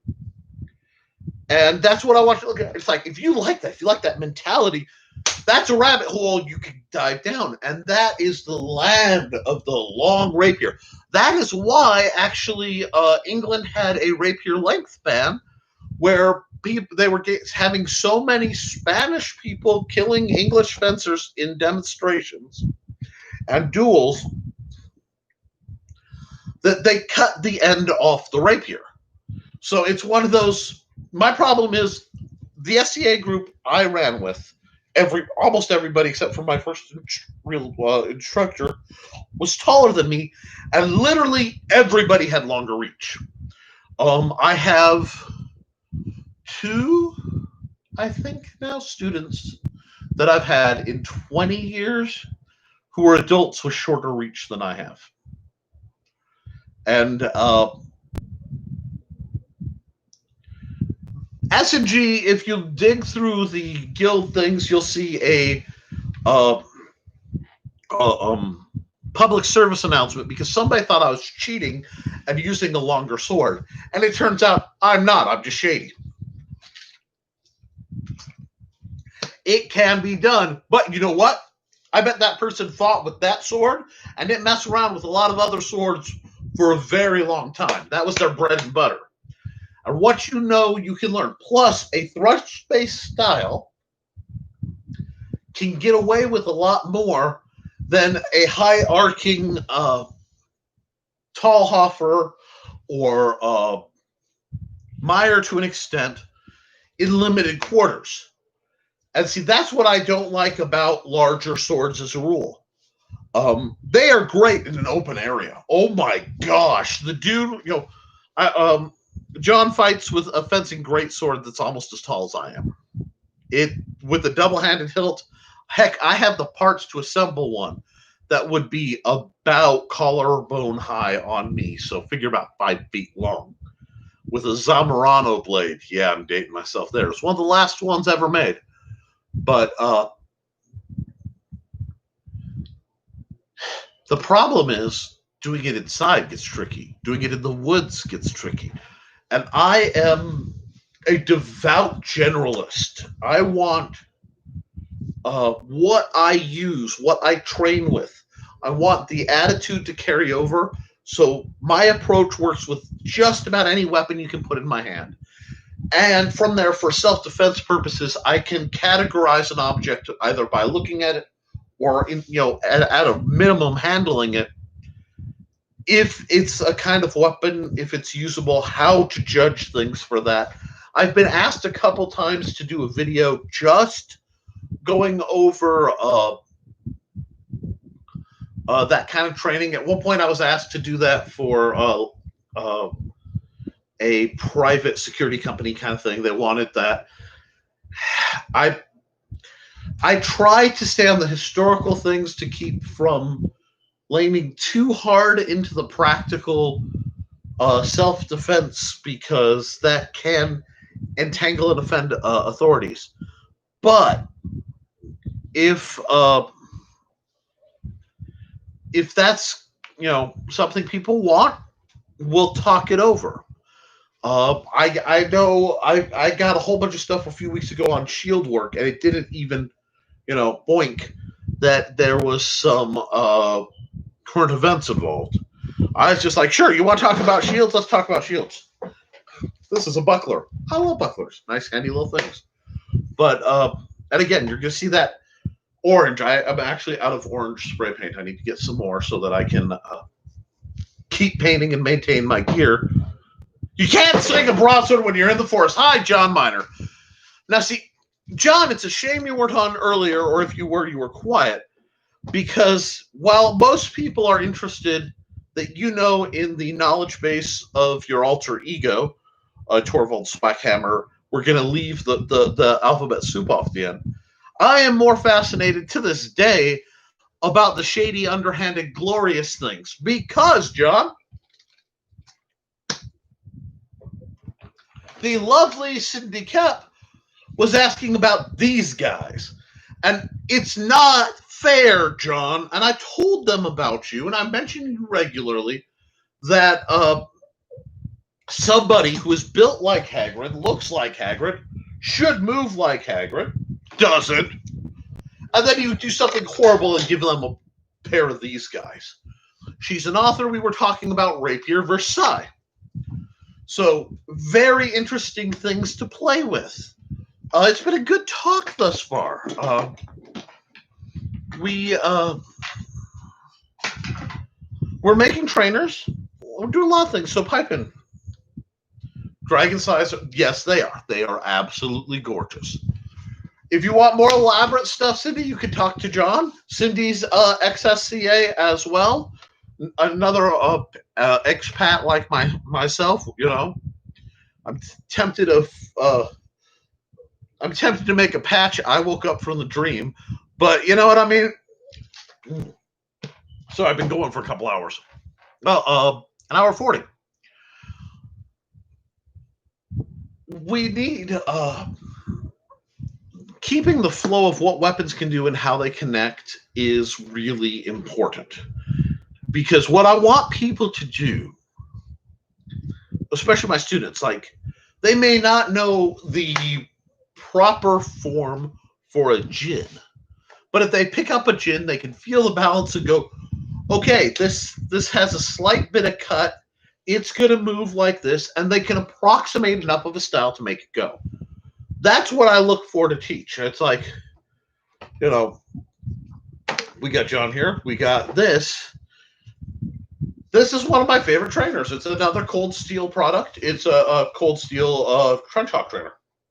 Absolutely adore these. I have like 4 or 5. Always looking to get more. They hook. They're essentially a bearded axe with a dark side. I've had people, well, just cut that spike off, Nick. Why? Got $1 so I can buy my coffee. Now John, don't ask me for $1. You know I'm broke. I mean, I keep giving free swordsmanship advice. I mean, instead of charging people $180 an hour. Sorry. I encountered someone who informed me they paid $180 for an hour training with someone, and they learned a kendo style downward cut. And they counted themselves lucky.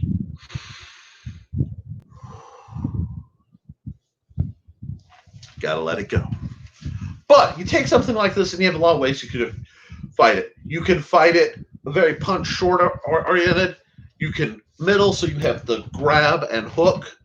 Very modern Kalistic. You can just get at, Or you can even fight it like I fought it once when I was annoyed with a sparring partner. I switched to fighting it like it's a camp axe. Just keep it in. Bam. Nope. Bam. Nope. The body language changed. They had no idea what to do with it. You need to always be versatile. And one thing I'm really, really happy about what Cindy's doing, and that's why I'm really rhapsodizing, is she's trying to keep the fighters of different backgrounds fighting differently.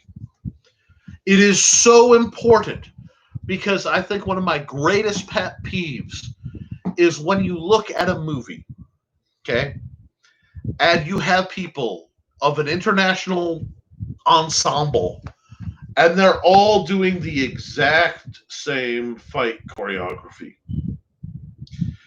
including like a big, huge, hulking guy and a little skinny guy.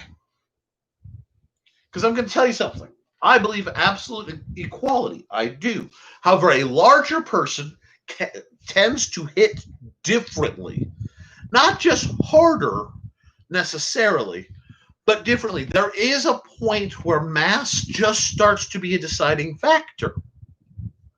And there are always exceptions to that. But I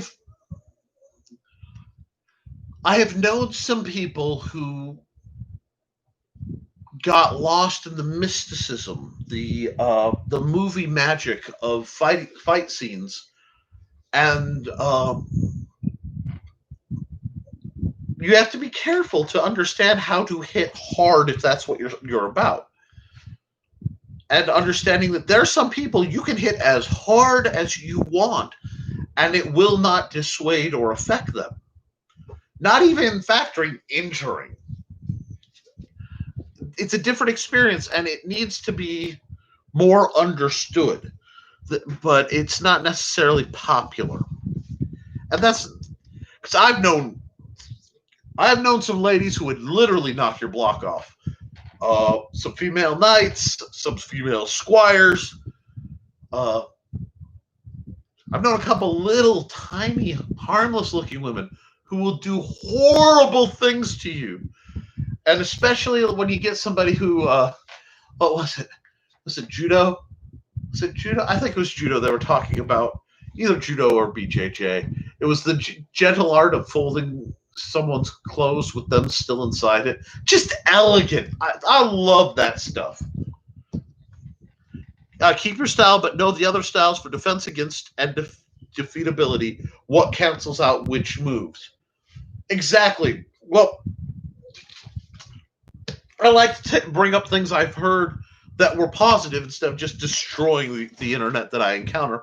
And one thing I saw when I was refreshing some side talk was don't hard block. Don't 90-degree oppose. Angle your opposition so that the force slides off. That makes sense. You don't want to try to use your wrist to stop a shoulder-based attack. And knowing, as instructor, no says that, an instructor, I'm a little dyslexic, dyscalculic, basically the letters float around sometimes. So please bear with me if I scramble what I'm reading. An instructor I know says that little people are more technically accurate in their fighting because they can't muscle their way through like a bigger person. This is a great point, and there's something I need. There is a loss of what I consider traditionally male wisdom in America. I believe that for some reason, dads especially stopped acting like dads. And part of that is people don't tell you, careful to judge your fight. And, wisdom has been lost in place of intelligence sometimes. And common sense is dying. And real common sense, not like I'm going to spout a talking point of any given party. Critical thinking. One thing you have to understand about a little person versus big people. Somebody like John Miner, who I'll mention, I remember him hanging out in the old days. Many of our friends were large. They would exchange blows, very much Hulk and Thor. Think of Hulk and Thor from like the movies or the cartoons. I'm gonna throw that. They couldn't do that to the little guys because it would just decimate the little guys. The problem is the little guys thinking every blow could decimate it. That means there's no pull punch. When a little guy goes fight or flight, they go to extremes. I'm either going to run all the way home Do not pass go. Do not cost $200.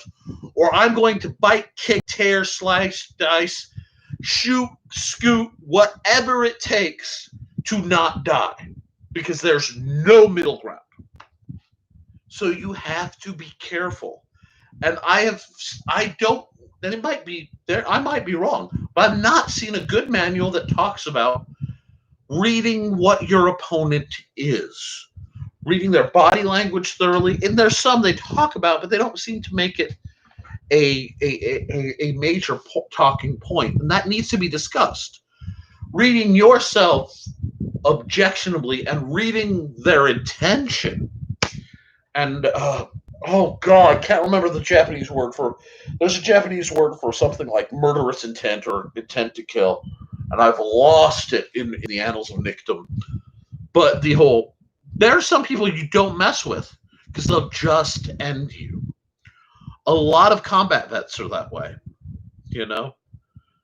and it causes in some people an apparent sense of cowardice where they will go to huge lengths not to engage in an altercation. And people often mistake that for they're scared. They're scared they're going to get hurt. No, they're not scared they're going to get hurt. They're scared that switch is going to get flipped and there's going to be bodies on the floor. And then they're going to have nightmares about it for the rest of their life. This is experience. I as much as I've studied the sword as a means of building people up, and I've studied defense as a means of survival, I've also studied the after effects of violence. Not just on, oh, I keep hitting that switch, on the person who endures it, but the person who inflicts it, even out of necessity.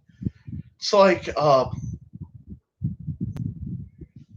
when you're working in the therapeutic home, you have to understand that at one minute, because I used to work with extremely behavioral special needs people, it gave me a very interesting unique on violence. A violent person isn't always the bad guy. They might not. There are people who literally can't help it. That's why there were people like me and other professionals who dealt with them. But to see somebody have a behavior, do great damage to you, their surroundings, and then come back down and be soulfully weeping because this thing got loose in them. That exists on a spectrum, and it needs to be understood. That's why, you need to know what you're capable of. Know what your friends are capable of. One great thing I got from the SCA, and from some of the, I was in different organizations within it that came and went by politics and personality, but it taught me,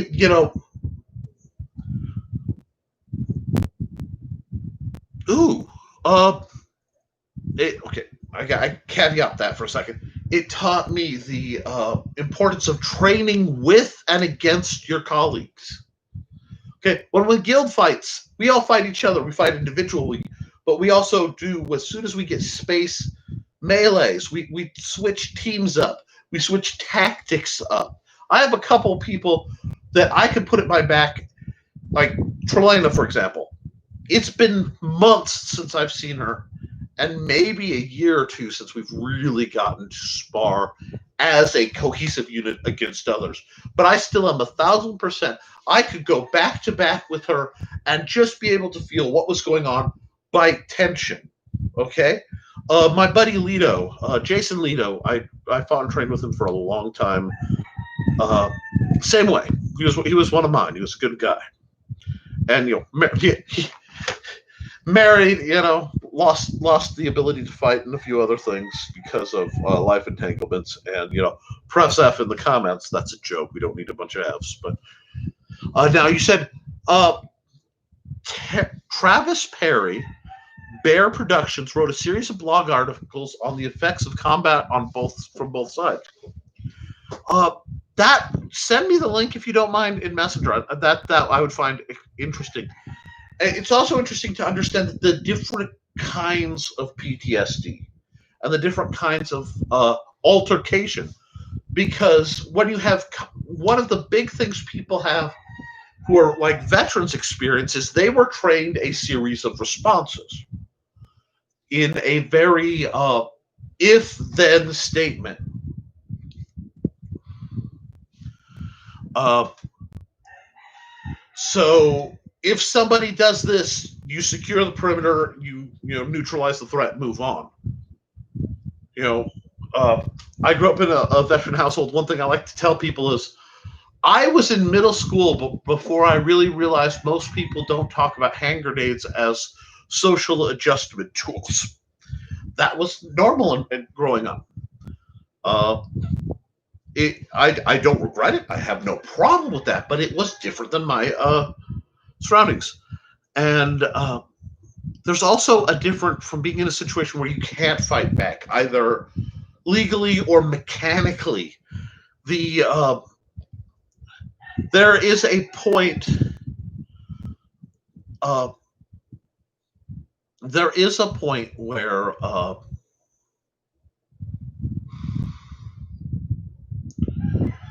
I tell people there are only two kinds of people in this world: those who have met their Waterloo and those that haven't. And what I mean by that, it's I think it's one I got from my dad too. There's a you had it's sort of like the Koyabashi Shimaru, and I said it wrong, and I'm not going to worry about it. But meeting, you walk into a situation where you cannot win, where whatever you do will be failure, but you survive it. Sometimes you don't know how you survive it, but you come out a different person, and a certain form of people have this imaginary glass shield where they think they're safe from situations, and that breaks that, because you know now that it's you're not, you aren't magically protected. And it's amazing how many people really don't think about that until something bad happens. And it's funny because so many of the people I travel with, and always have, the kind of people I've been drawn to, have already endured that. Now, let's see. John was talking. I teach to recognize skills, study all forms, but don't copy a single method.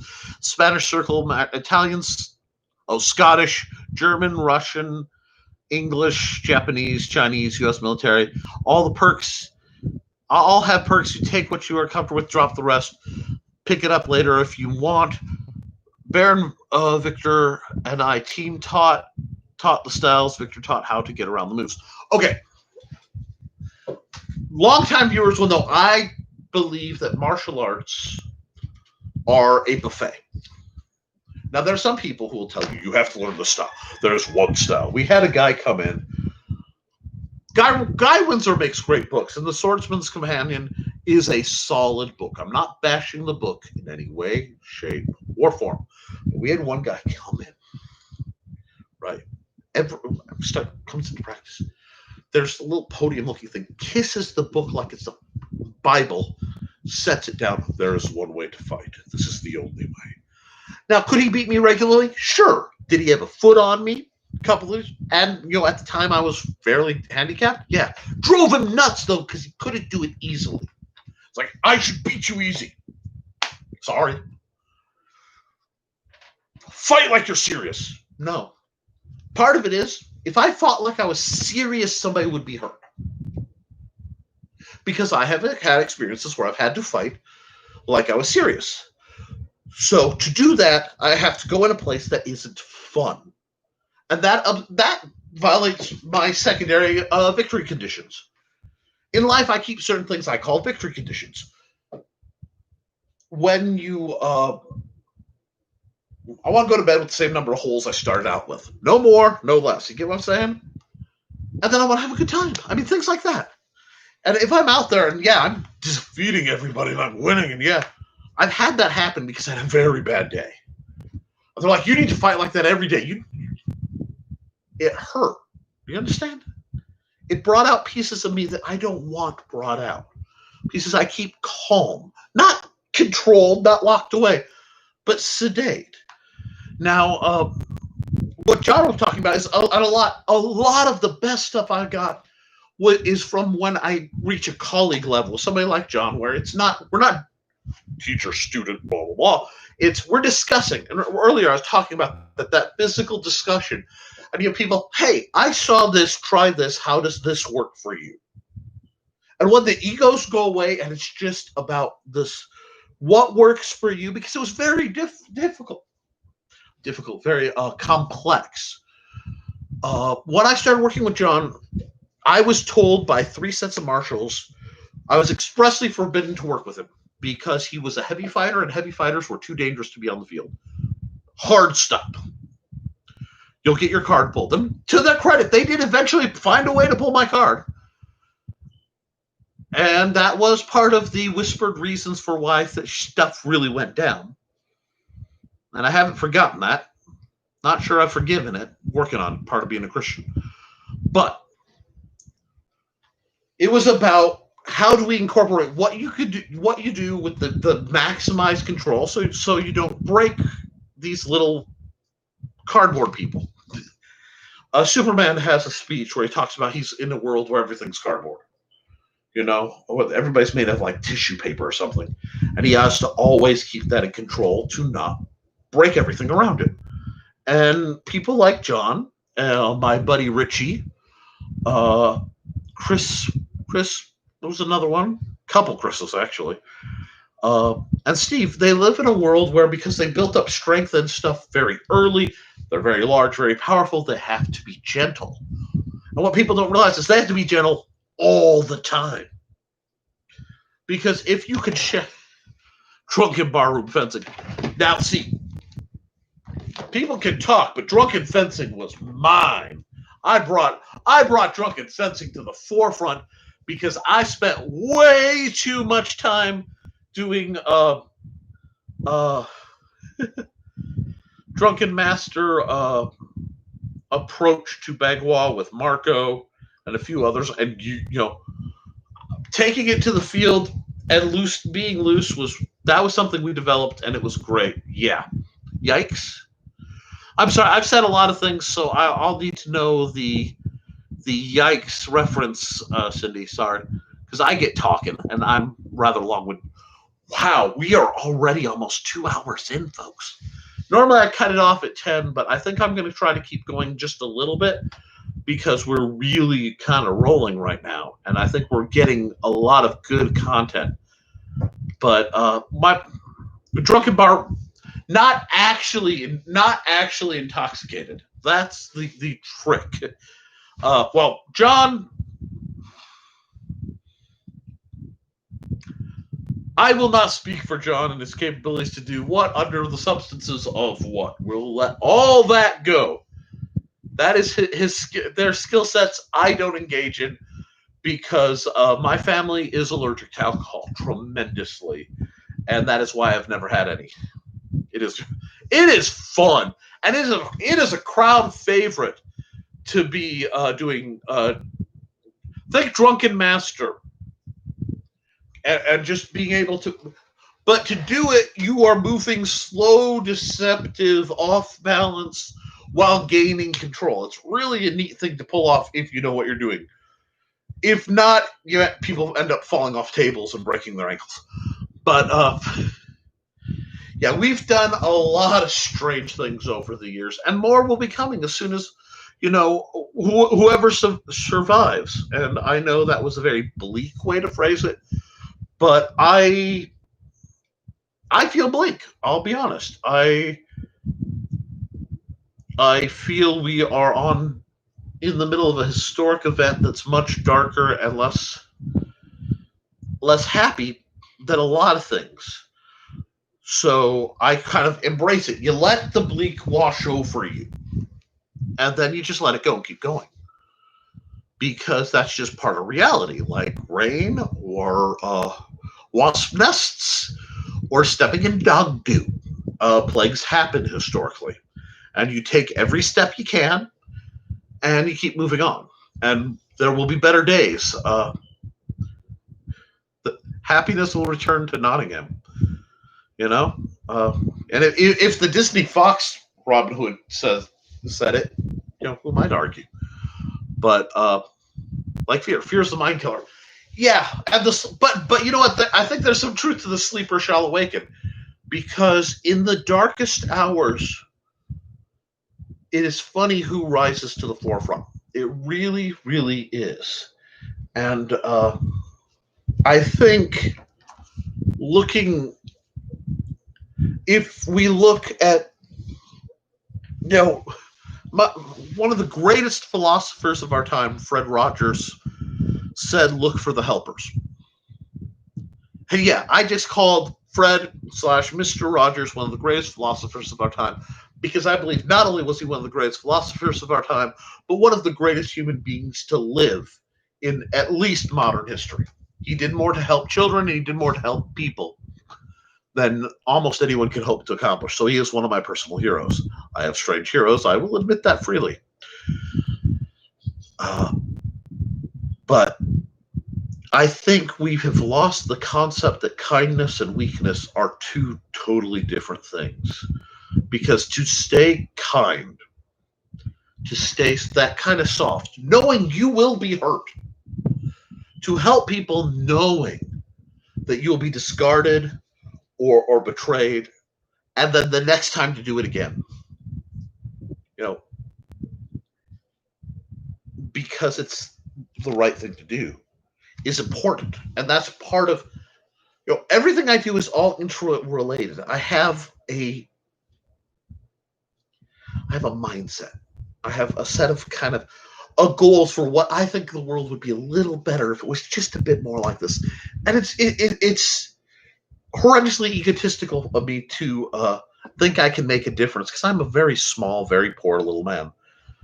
But I would rather get to the end, and however judgment is issued, be able to say, look, I messed up a lot of things, but I can say honestly to whatever, I tried. And I think that's important. Footwork is the biggest asset to all fighters and should be foremost in training right after stretching and warm up. Again, John, you came a little late, you missed it. So it's you as a fighter, you grow a tree. You are a tree. Okay? Everything starts from the bottom up. First, how you stand. That's why it's stance, not movement, not fighting. Stance. Because people have lost the ability to stand in such a way that they can't easily be knocked over, because they're not taught that. So you have, oh yeah, Degrassi's got great, Degrassi and Musashi, actually, Miyamoto Musashi, had the same view on footwork. Walk like you normally walk, and you'll be fine. My view on footwork is, I take, there's all the things you can do. And in some cases, when you have people who've done different martial arts, whatever, it can be elaborate. Take it all away and move you start in training to make sure you know your left foot from your right foot, and you don't cross your feet, and you box step around.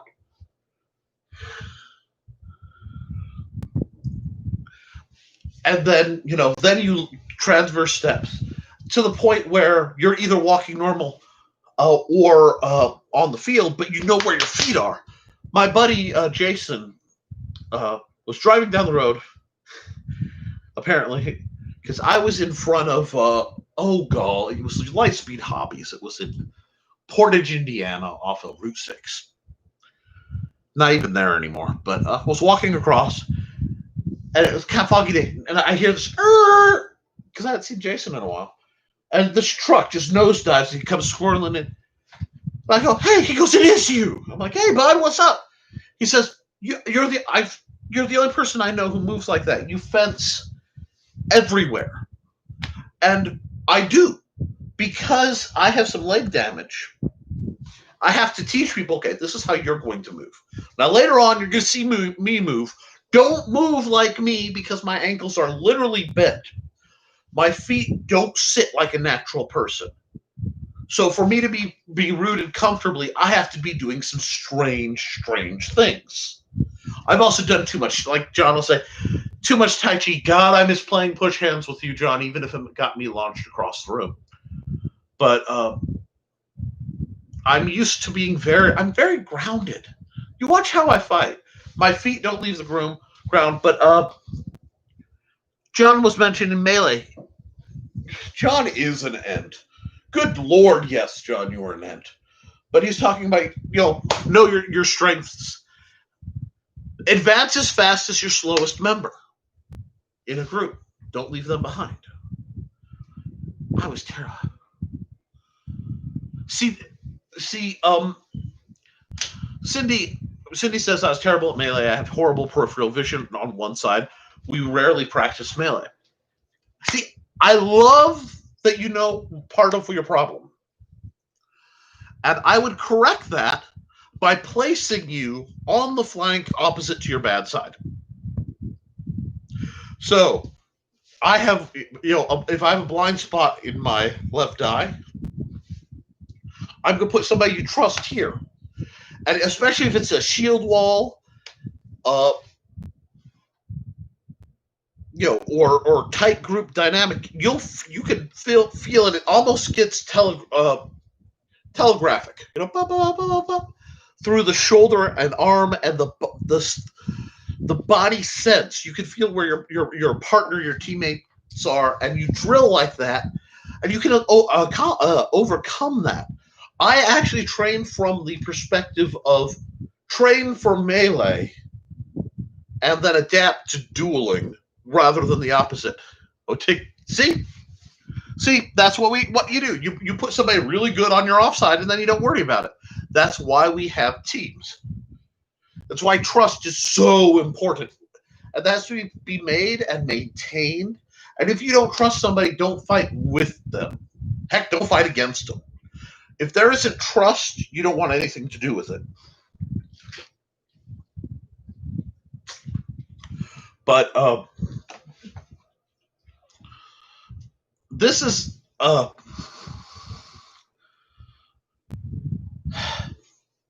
as we go. I hope you can, if you have the mobility, you can find a group to work with that will adapt to you. And once my world opens up, Cindy, you're more than welcome to contact me, and we can, maybe you can come out for a practice or something. I've got some nifty plans. They may not be till next year when I know it's safer, but arrangements can be made. And I love helping people who think they can't do it anymore, too. That's always fun. Can't is a 4-letter word, and me and Sergeant Bilko feel it right here. Can't. Don't swear at me like cat. Hate the word cat. And yeah, John is a tree. Well, John is a bear. Ogre is a tree. I don't even know if Ogre's still alive. Never met the man, but I know he's a tree. Hard to explain. Weird circles. But I hope this was at least educational for you, Cindy, especially. Go through my old videos. God, I got tons. If you want recommendations, tell me what you're fishing for, and I will throw goodies at you. Especially because if your main character is fighting Destrenza, you have to. I said it before. I'll say it again. Don Puck Zappo, Zapo, Spanish counters to Italian fencing. By all that is holy, watch that video. It's one of my all-time favorites of anything I've ever seen sword fighting. It is the educational field of being on par with the entertainment value of the duel at the cliffside between the Dread Pirate Roberts and Inigo Montoya. That's how valuable I take that particular training video as. It's just that good. And, for some people that would be considered blasphemy, but that's, Whatever you say it is, go. Uh, don't be afraid to drill it out. You've done a lot of this. Mount a target. Hang a dowel rod up horizontal or brace it somehow, and just practice binding it. Practice parrying and working around it. Getting a little more. I don't know if your kingdom did body to body contact, but body to body changes the dynamics a lot, and it's very offsetting. I'll look for it right now. I'm fishing it for Italian versus Spanish and Italian versus side. Those are the end games duels I'm looking for. Then yeah, I will, after this video's done, I will try to send you the link to that because it is gorgeous. What I'll do is I'll just send you a bunch of stuff if that's okay. I'll get on Messenger and I'll just send you goodies.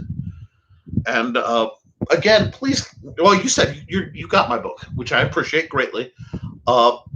It's a good read, and I've been on for 2 hours, so I'm going to take a brief station identification. If you guys like what I do, if you found this conversation at all stimulating, awesome. Sorry, she shadow boxed all 4 sides of the fight. I love it. If you find it stimulating, please like, share, subscribe, as always. And if you want to support me on Amazon, Amazon.com/Nicholas Talkert. It's the author, sorry. Amazon.com/author/Nicholas Talkert. The Simple Sword. I also write some sci-fi. I am currently involved with Terraform Comics on doing a RPG for Hybrids, the comic book. So please look up that. Get on their mailing list. Cindy Kemp actually has a really neat newsletter, and I subscribe. I believe I subscribe to a lot of newsletters. I have to double check, but I'm going to recommend it anyway. From what I've heard, good people. If you really want to help, basically, I've hemorrhaged most of my patrons due to the COVID-19 thing, and I don't regret anything. Okay, I want people to, but if you can give even $1 a month, because I don't charge my students, I literally keep the price of my book as cheap as Amazon will let me, because I want the information out there. I could use this like most people do, where they take all the hardcore knowledge, put it behind the paywall of Patreon, and just give you enough to get you addicted. I'm not doing that because I was the guy who was too poor to afford a lot of this. So I always, from where I am looking back, I want to make sure there are free resources and cheap resources. So if you can help, please help. It would be much appreciated. John, so thank you for that. I'll do a bit when I sign off in a bit, but John Miner, Trojan Army fought the shield, protected the fighter on the shield side, that from the knee to the shoulder, trained to perform that way. Yeah, shield walls are wonderful. And there's one thing that I find, I don't know if it's still true, but back in the day, the melee training for fencers was not as advanced in any way, shape, or form as heavy fighters was. I know it's improving. At least it was when I left. I hope for the SCA, and I want to see more training in all groups. I want, just because you dress up like an elf while you're sword fighting, doesn't mean you shouldn't be able to learn how to sword fight better.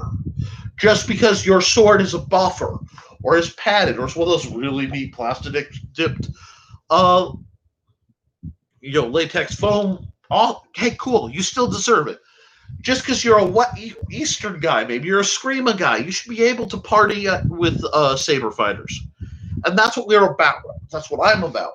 I want people to talk, to make connections, to build each other up, build yourselves up, because there are 2 ways to improve any performance community, any sport, any organization, any martial art, or anything. You have the people who ascend to the top. My buddy Al's one of those. He was making a run on the Olympics. Didn't quite get there the last time. He may have a slight shot. I'd love to see it. Amazing fighter. Amazing fencer. Strip fencer, mind you. And he does some pencil art. Neat stuff, too. Very fluid, very fast, very cutty. Karambits for days. But that's the tip of the spear. My goal has always been to lift the base up. If I can get the basic, like if you were looking in D&D terms, just level up all the fencers on the bottom a level. It's like, what does that change? It makes them all better. And, I've had people go, well, that will shorten the distance between us and them. Yeah, get good. The faster the newer people can learn the basics and just get in there, and they can find what they want, and they can develop the confidence to say, I want to learn that. You're BSing me. I'm not listening to you. You're telling me what I want to know. I want to listen to you. Tell me more. Building that up. Real confidence, not ego, not, a lot of people are lost right now. They're angry or they're scared. And I came into this study a very, very different person than I am today. It wasn't as obvious, but I was very angry, and I was very, very, very, very scared because of some things I'd been through. And I never wanted to feel that way again. And I got to a point where I rarely do. But I also, when you endure trauma, there's only two responses. Either I did it, I had to go through it, so you should go through it. Or I had to go through it. I hope no one else ever has to. I am definitely the latter. I don't want people to hurt unnecessarily. I don't want them to be afraid. And the training of the sword brought me means to be past that. So I'm very grateful. I'm very it's entangled in my philosophy. It's entangled even in my spirituality. There's layers to my approach, and yet it still needs to be fun. So I want to make sure you're having fun. It still breaks down to melee to one-on-one or one-on-two. The fences do not the fencers do not comprehend. No, John. Okay. I mentioned earlier in this video that I nearly died at a SCA event due to heat exhaustion. It's why I'm so passionate about people being hydrated and taken care of, because it's easy. John can attest. There were, let me think now. I want to say 8 to 10 to a side.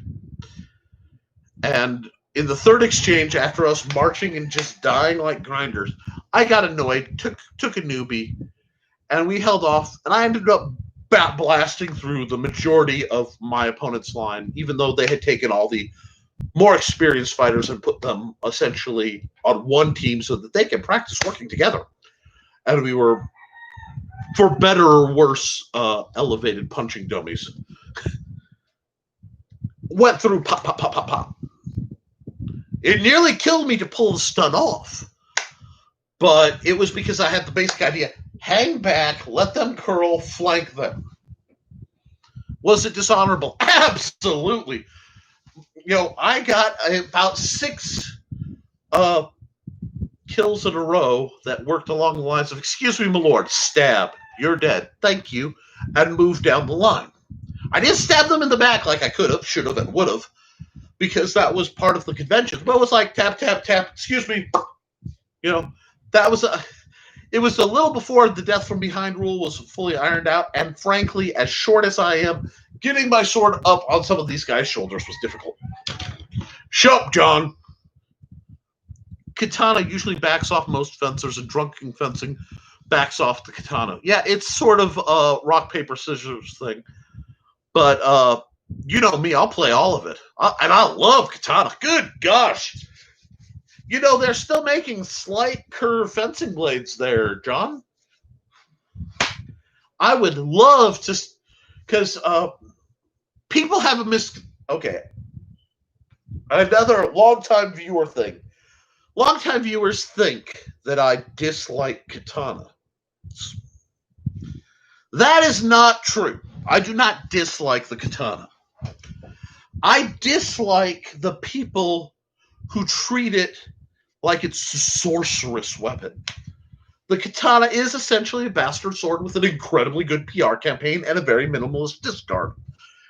That being said, the style that was built around it was as much protecting the blade and respecting the blade because it was fairly fragile as steel goes. Crucible steel was better.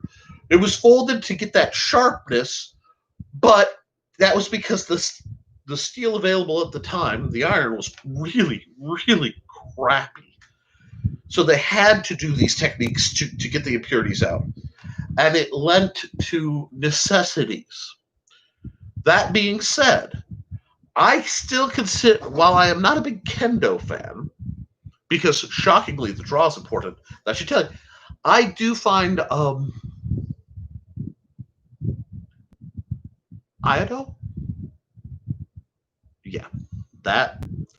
If I were not instructing and I were just doing arts for my own mental health and just on layers, I would still do my rapier style because obviously my rapier it leads small swordish sometimes because it's there. I would do a variant Tai Chi that includes both staff work and sword work, Jin or Dao. I like Dao. Dao are underappreciated in my opinion, and I would do Iaido if like I had all the time in the world, because there is an elegance and a refinement to that style for the purpose of that slow training, that elegant, the art of drawing and sheathing the sword is something I actually respect. But I respect it for what it is, not for the mythos around it. It's like the story of, you're a Tai Chi master. Yes. Use Tai Chi to use my, lift that cup if you're really that good. And they're sitting there.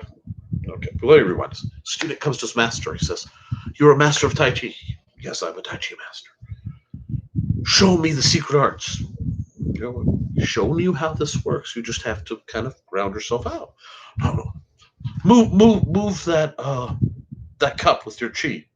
Okay, reaches up, grabs the cup, holds it up, sets it down. He goes, but you used your hand. Yes, but my chi was flowing through my hand when I did it. Understanding versus mysticism. Speech impediment versus lack of caffeine. But the katana style of fencing that John really, we worked on that, bringing the katana style for the draw cuts in, we said the blue trailer, let's see, it's 2020, so 18, 19 years ago. And John could do a draw cut, which is a press and slice. So basically a draw cut is when the blade pulls, okay? Because if you push, this is a push cut, and it tends to be a shallower wound channel because it deflects up. The mechanics, you feel the force. The pull comes from the draw. John could do a draw cut like so, angling with his body, and launch me. Oh, God, what did you... Now, mind you, I was half the man I am today, so I was probably clocking in around 125, 150. But he did a draw cut that launched me about 8 to 10 feet without concussion, okay? It was just a levered push. Because someone of infinite stupidity, or brilliance, depending on how you want to look at it, taught John Minor Korean power arts and Tai Chi. And then he picked up a katana. I still say that that's cheating, John. It's accurate and it's beautiful, but it is a little just, dear Lord. And that's why I have to be like shady and stab you with pokey things. Oh god, talking about the glory days of the Republic. I look like a Centauri over here. I like I said, we got 5 likes. That's awesome. If you're watching this and you haven't hit the like because we have viewers come and go, please mash that like button so YouTube knows it's going, even if you're watching this on the rerun. And please realize I take reasonable requests. So if you have questions, if you have commentary, put it in the comments. It might take me a little bit to get to you, but I'll definitely get to you. We have been running for 2 hours and 25 minutes. I usually cut off at the 2-hour mark, but with the holiday coming up, I wanted to give you guys a little extra. But I'm going to have to both get something to eat, and I am completely out of liquid, and as you can see the shine coming up on my forehead past the shaving, I'm going to have to call it a night soon. So I want to thank some folks before I do. I want to thank first off Steve Augusto, my patron. You help. He is why I can afford to save up and buy trainers. Though right now I'm debating trying to save up and buy gear, because you see I keep buying trainers and gear for everybody else, and then I run around in half-made kind of improvised shoddy stuff, and I probably need to address that. But I keep getting the whole, but Nick, get something and review it. So I need to upgrade my gear during this lag. So if you could do anything to that, help me, and help me keep my family fed and what have you, would be appreciated. If you like my style and you haven't, really please consider the Simple Sword through Amazon. John has I have a black belt. It holds my pants up. JCPenney, $14.95. You know what? I got a couple pair of suspenders, and I'm thinking about getting the red green brand ones just because I could. Yeah, I'm not big on titles, and the farther I go, the more I'm. If you can learn from me, cool. But I don't want to go around saying I'm better. I will maintain a level of respect while I'm teaching. But that is respecting the position of an instructor, not necessarily my own ego or anything like that. Because I'm a short, fat, furry little man who just happens to know some strange, eclectic things. And I love people enough that I want to make them better, and I want them to be safe. And I can't defend the world. I'm not an Avenger. I'm not Super Nick. Da, da, da, da. So all I can do is help build you guys up to think critically, try and find. Well, John, you know what? 20 years ago, they said I'd be in a wheelchair in 6 months, so I'm doing pretty good. Now, if there are supernatural or super science upgrades that are karmically due to me, you know how to find me. But right now, I want everybody to grow stronger. I also would love to get the world in a place where everything I know is unnecessary. Give a man a sword, and he turns it into a knife. John, you give me a knife, and it's a sword in my hand. And I don't. Do you have a daughter? Anyway,